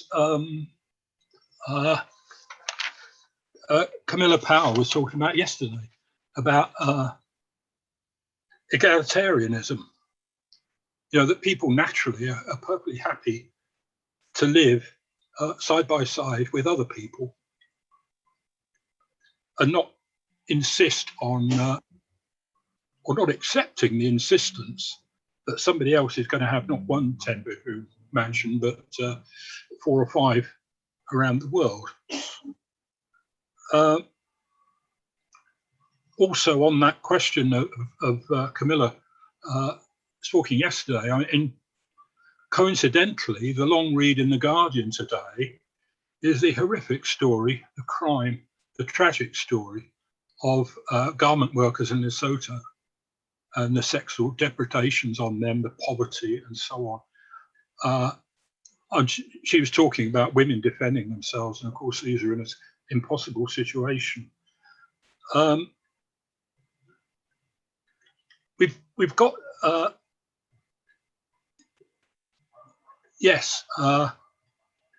phones that only last 2 years, deliberately made that way. But it struck me, you know, in Cuba, they had cars that they've made to last 60 years and are still going. We may not want to have cars that are quite that clapped out as we move along. But just in, finally, Jack mentioned George Monbiot, and I remember a couple of years ago now, he was saying about how the carbon footprint of the average American was 27 times that of the average African. So he said, who needs to cut back their birth rate? That's it. Thanks. Okay, thanks, Jim. Daniel Gray, next, comrade. Hi. Yeah, I think I have to slightly ask for the indulgence of the chair, I think, because my intervention might be a bit long, but it's probably the only one I'm going to make in CU, so I'm not that good at speaking, unfortunately. Sorry. But anyway, I'd like to thank Mike for his talk, and I think I largely agree with your critique. I think that I also agree with Alan, but I don't think comparing this problem to earlier forms of collapse takes account properly of the predicament we're in. But although, you know, your follow-up on the danger of war, and it corrects that somewhat, and I agree with you. I think degrowth taken as a whole is, you know, it's obviously not going to work. I mean, we have 8 billion people and another 2 or 3 on the way. We also have a huge amount of underdevelopment affecting 3/4 of the people in the world, you know, that we have at the moment, you know. But I think we can talk about alternative growth, which will include major aspects of degrowth in a number of sectors. I think it's about a reorganization of production, I think, as Jack has said. You know, to get into the nuts and bolts of it, you know, we can take two of these as examples. One of those clearly is, you know, most obviously the fossil fuel sector, which is huge. You know, the fact that the quantity of fossil fuels we are using is still increasing in spite of almost 30 years of growth in the renewable sector shows that this fuel source is quite persistent. It's just too cheap to extract and use, and it packs a lot of punch in terms of the energy it provides. You know, the other sector we probably need to wind down is animal agriculture. I think, you know, currently about 80% of the calories and 60% of the protein we eat, we take from plants, but they only use about 20% of the land that we use for farming. at the same time, we use about 80% of the land to produce, less than 20% of our calories from animals. We're a planet with 8 billion people and about 25 billion livestock in that sense, and most of the plants that we grow for food are used as feed for them as well. At the same time, the only practical means we have for drawing down carbon from the atmosphere is through rewilding. That means taking land that we have and turning it back into forests. It also means improving soils by letting go of industrial fertilizers and other aspects of industrial agriculture and monoculture farming. If we manage to convert back enough of this land in this way, we may be able to draw down about a teraton of carbon from the atmosphere, which is equivalent to about 20 years of emissions at the current rate. But that is only a breathing space to stop putting greenhouse gases in the atmosphere in the first place. And it means largely restoring land use to almost pre-agricultural, let alone pre-industrial patterns. That is before we started massively clearing away forests and wild spaces, which ties into, I think, what Mike's points about the changes, we've been making long before capitalism came along. And this isn't impossible exactly, there is enormous slack in our food system if we switch to more efficient diets in that sense. It isn't marginal. I mean, it's like an order of magnitude improvement in terms of our weight on the planet, even if it is marginal in terms of the greenhouse gases emitted directly. However, I think we have to face certain facts. Fossil fuels and increased meat consumption are two of the most important features of development. Development implies surging demand for both of these. And if we're talking about, a socialist strategy for development, we are going to have to eliminate or substitute both of them. Not to mention that, we have 3/4 of the world's population that, want some greater access to these things, to things like cars, plane travel, appliances, and everything else. In that context, can we really tell the working class that preventing ecological collapse is not going to require some level of austerity in that sense? It does imply austerity in certain things. We can mitigate it to some extent by expanding advanced forms of nuclear power and renewables, but these are still not as efficient as fossil fuels and more expensive. That necessarily may mean a slower pace of development. And as a side note on nuclear energy, I don't think we should be, hamstrung by the objections of the 70s and 80s on this. I mean, if it is possible scientifically now to turn nuclear waste into energy, or to build molten salt reactors that are sort of walk away safe as examples, I think we would be silly not to take advantage of it. Coal, oil and gas needs to stay in the ground. I don't think there is much sense in sort of digging it up and capturing it, unless you can explain how we're going to bury 15 billion tons of black carbon every year. I think, you'd need a lot of shovels to do it. But, we can make an educated guess that capitalism isn't going to do it. In 30 years' time, we will no doubt be looking at a situation where greenhouse gases are being pumped into the atmosphere at a higher rate than today. I also, seriously doubt that we're going to see a mass transition to permaculture farming or an elimination of beef production, for example. So, by mid-century, we're looking at a situation where most of the damage will have been done. We'll be seeing an ecological breakdown combined with, continuing rises in temperatures, putting us most likely on an irreversible course, as Alan has pointed out, towards 4 degrees Celsius increase, by the second half of the century. And you don't have to kind of enumerate all the ways in which we're kind of screwed if that happens. I mean, it's, I think you just have to read the title of David Wallace Wells's book, The Uninhabitable Earth, to sort of see what that would look like in practice. We can't really avoid then saying that there is going to be privation on some level, and on our current trajectory, we are actually talking about a kind of, full-blown disaster communism. I think it would be dishonest to pretend otherwise. It also seems like, to me, that it's only in the teeth of that kind of catastrophe where capitalism is going to lose its political legitimacy or going to loosen its ideological grip over society. But, without effective intervention, it could just as well reinforce, a further slide into reaction. But politically, then I think for communists, it's, you know, you have to using the nautical analogy, it's, you know, a bit like you see the big wave heading towards you in the ship, and you have to turn the ship into the wave, you know, not try and skirt around it or avoid it. You have to meet it head on. That implies a kind of, you know, revolutionary embrace, I think, of a danger of collapse. In that sense, you have to point to it directly and tell people the truth about what's coming down on us if we, in the future, if we don't act.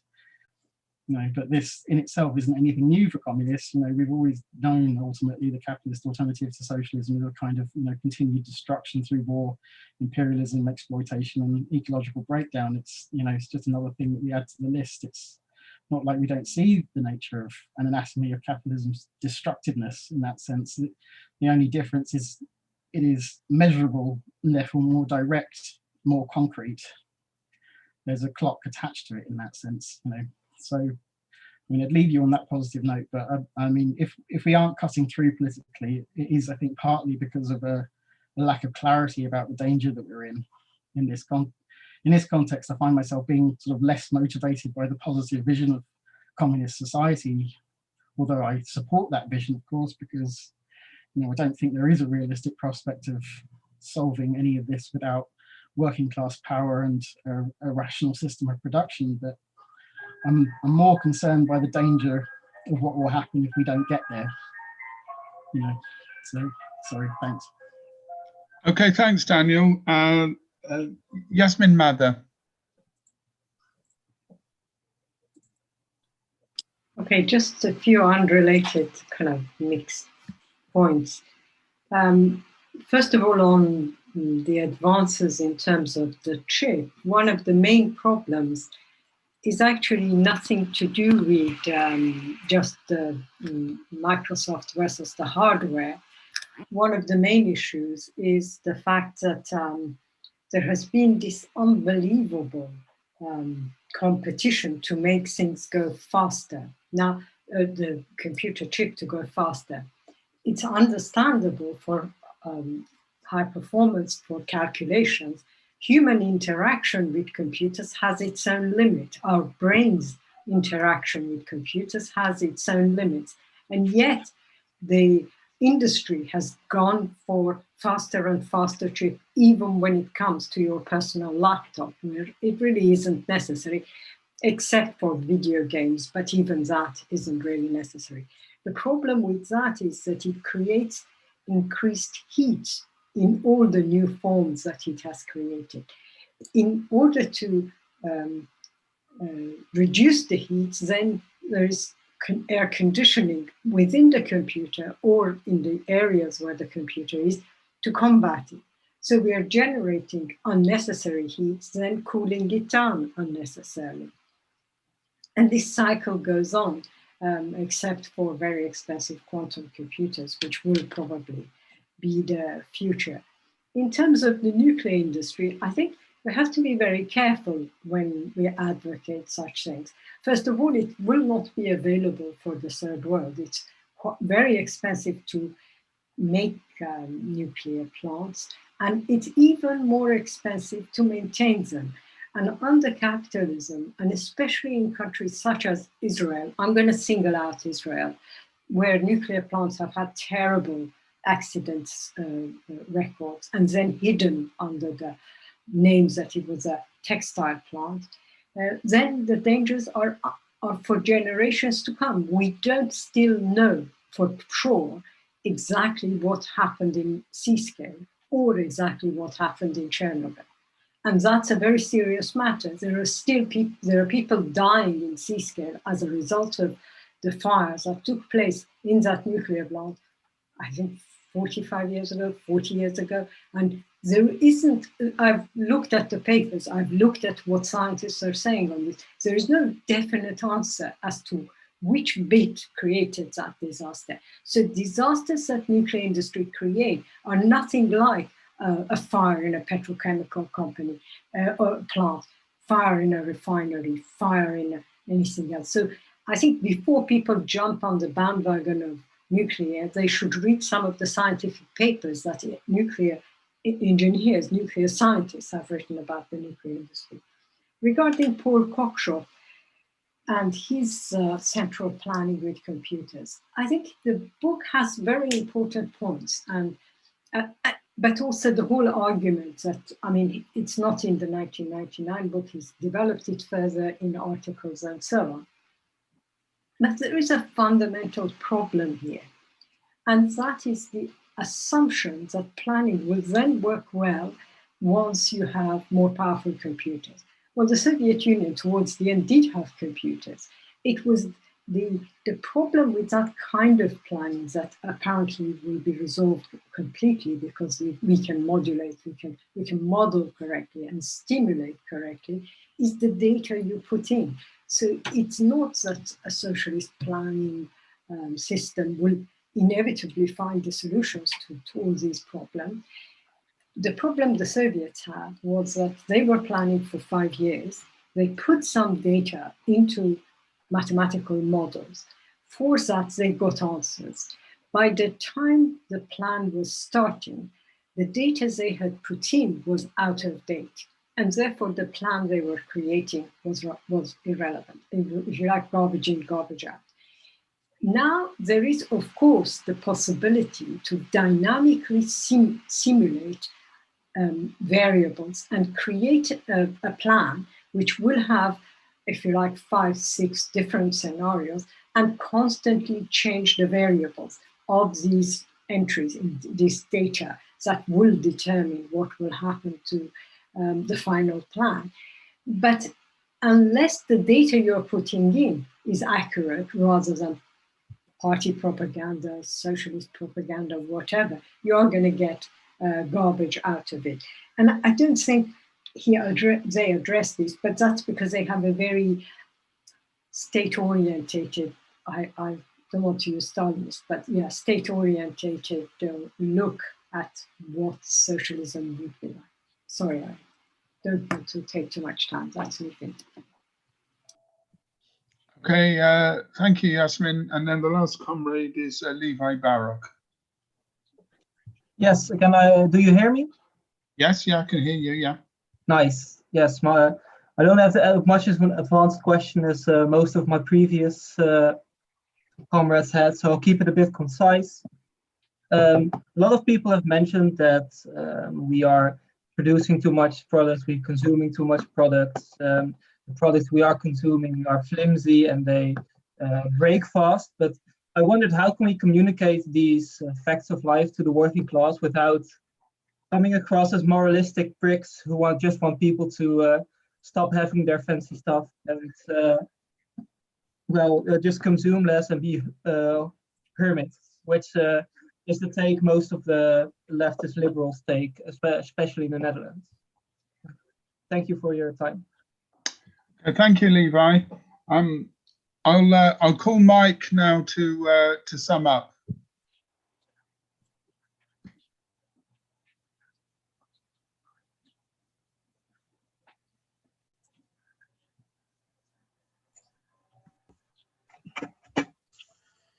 Okay, I'm just going to talk about a couple of the issues which have been raised in the second round, not by any means all of them.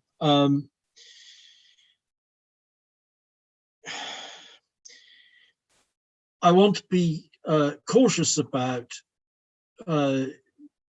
meat animals, because while it's absolutely true that the beef culture is a serious problem, there's an awful lot of, say, for example, what the hell are you going to do with Welsh hilltops or Siberian steppe except run sheep on them? You know, you're not going to grow grain crops on the tops of the Welsh mountains or the Scots mountains, or et cetera, et cetera, et cetera. So that this is one of the things, it's a sort of standard thing of we should all be vegans, and then, but actually, suppose we were all vegans, this land would not be being used for anything other than for anything else. And of course, the other side of it is how far can we rewild it? Because quite a lot of the heathland in England and moorland and peatlands and so on and so forth are the result of ecological destruction by Stone Age slash and burn farmers who deforested the land by burning it off, and then grew crops on it until the point at which it was no longer fertile, and which point it became abandoned, and now it's this, that, and the other. So Geraldine is absolutely right. There's going to be an enormous cleanup task, you know, but I want to be very cautious about schemas of one sort and another about the way to go is this, or the way to go is that. There are some things where it's fairly clear that we should go backwards. So, for example, you know, it's pretty clear that we could massively reduce emissions from road transport by just taking stuff back onto trains, you know, and running the trains. Okay, we'd have to provide the power to run the fucking trains, but nonetheless, it's an old technology. The plastic bag stuff, we've just got a recent announcement, I can't remember which store it is going to abandon producing the plastic, repeat use plastic bags, and go over to paper bags. That's an old technology. That's just a technology which was in use in the past. So some of it, I don't think we particularly need even new invented technologies. On Yasmin's point on the nuclear industry, we've got a response also from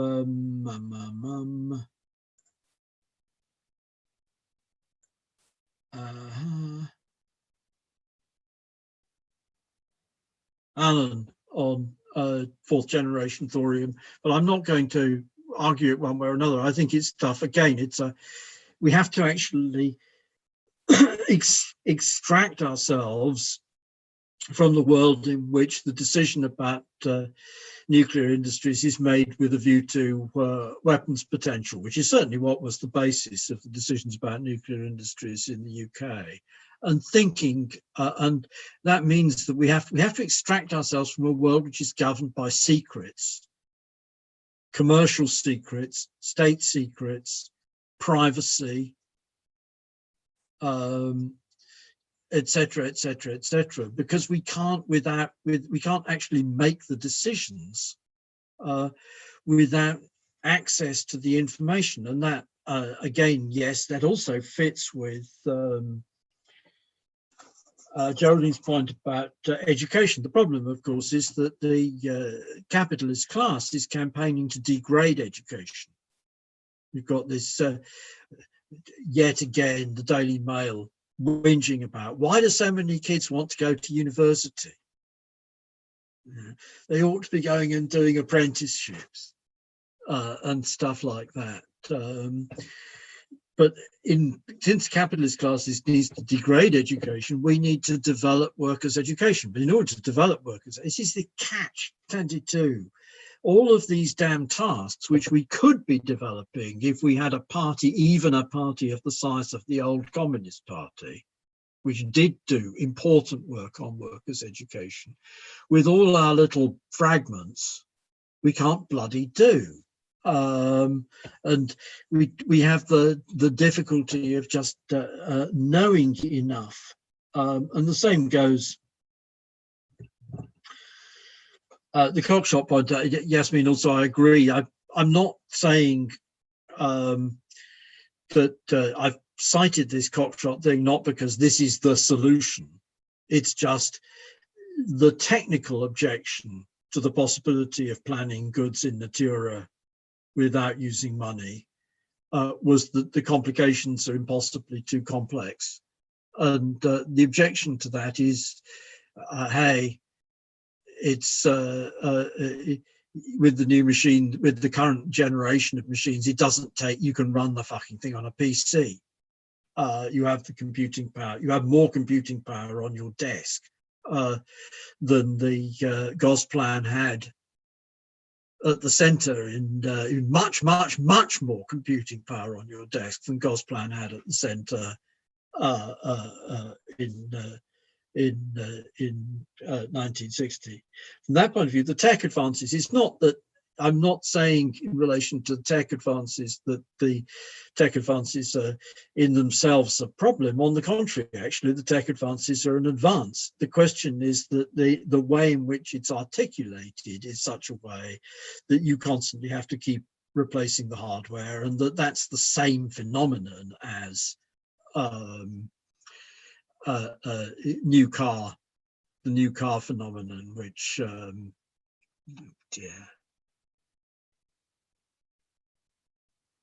God. Sorry, it's also professor at All Souls has written a book about the economics of this phenomenon from a more or less social democratic perspective. As it happens, I myself use the kitchen utensils which I inherited from my father, which he inherited from my mother's parents, which they, I don't know, probably acquired in the 1920s. So I don't use the original. I don't obviously have their 1920s Aga or any of those things. But there's quite a lot of these things where you actually, I think it's quite possible to imagine creating the idea of recycling and upcycling. This is something which the degrowthers do, and I think the idea of recycling and upcycling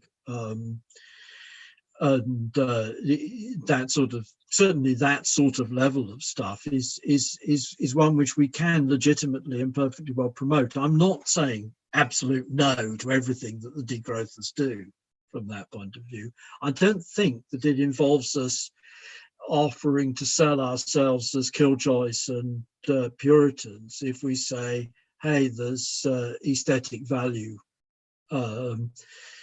if you know we in hanging on to some things which are old. I don't think it's an absolute thing. The underlying issue is much more simple.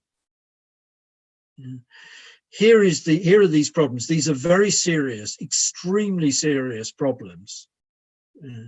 The problem of the danger of war is one side of it. The problem of ecological destruction of the large scale of adversely affecting human habitability for humans of the world is another. The only way we're not going to get rid of this either by our own small-scale initiatives, which is not necessarily the case that the capitalist state would come along and repress your co-ops. Well, more likely they'd just nationalize them and then sell them off in the same way as the water supply. In essence, the water infrastructure in this country was all built by either local authorities or charities. The Heath government nationalised it, and then the Thatcher government sold it off to private enterprise.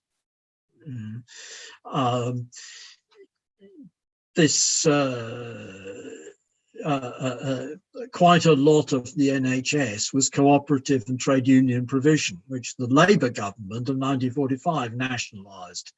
And they haven't yet managed to sell it off to private enterprise, but they've insisted on market management, which has, and this is just another example, market management of the NHS has increased the cost of management of the NHS from 2% of the cost of the whole service to something like 20% of the cost of the whole service.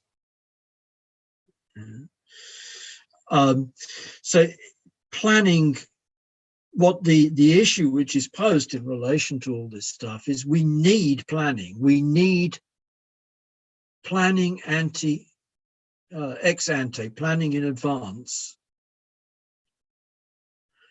We need planning in advance of material things so that we're saying, okay, we're going to insist on FX, an increased proportion of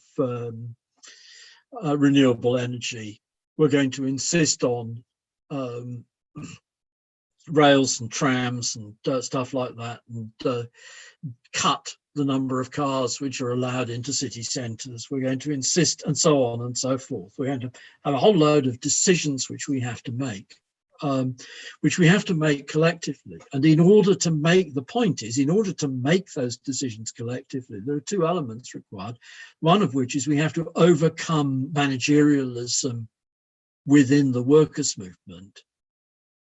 And two, if we can overcome managerialism in the workers' movement, we may become into a position to be able to overthrow the coercive apparatus of the capitalist state on an international scale, which is then creates the conditions for us to start having really serious and rational conversations about what we can do outside of that.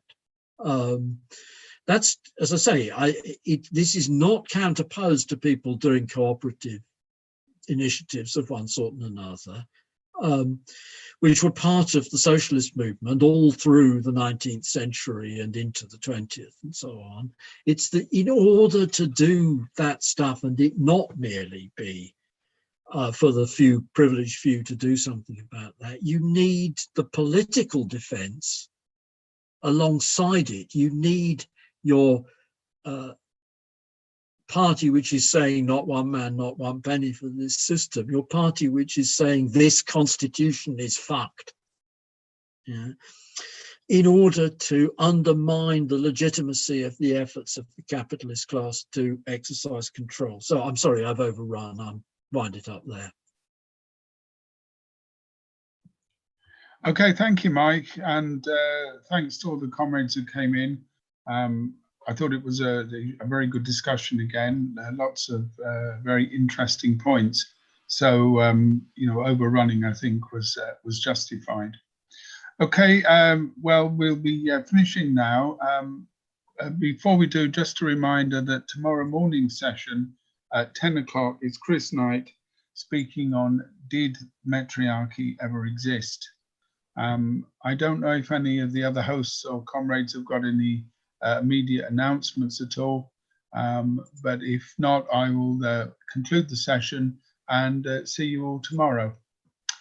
Okay, thanks, comrades, and a round of applause to both speaker and people who contributed. Thanks to all. Thank you.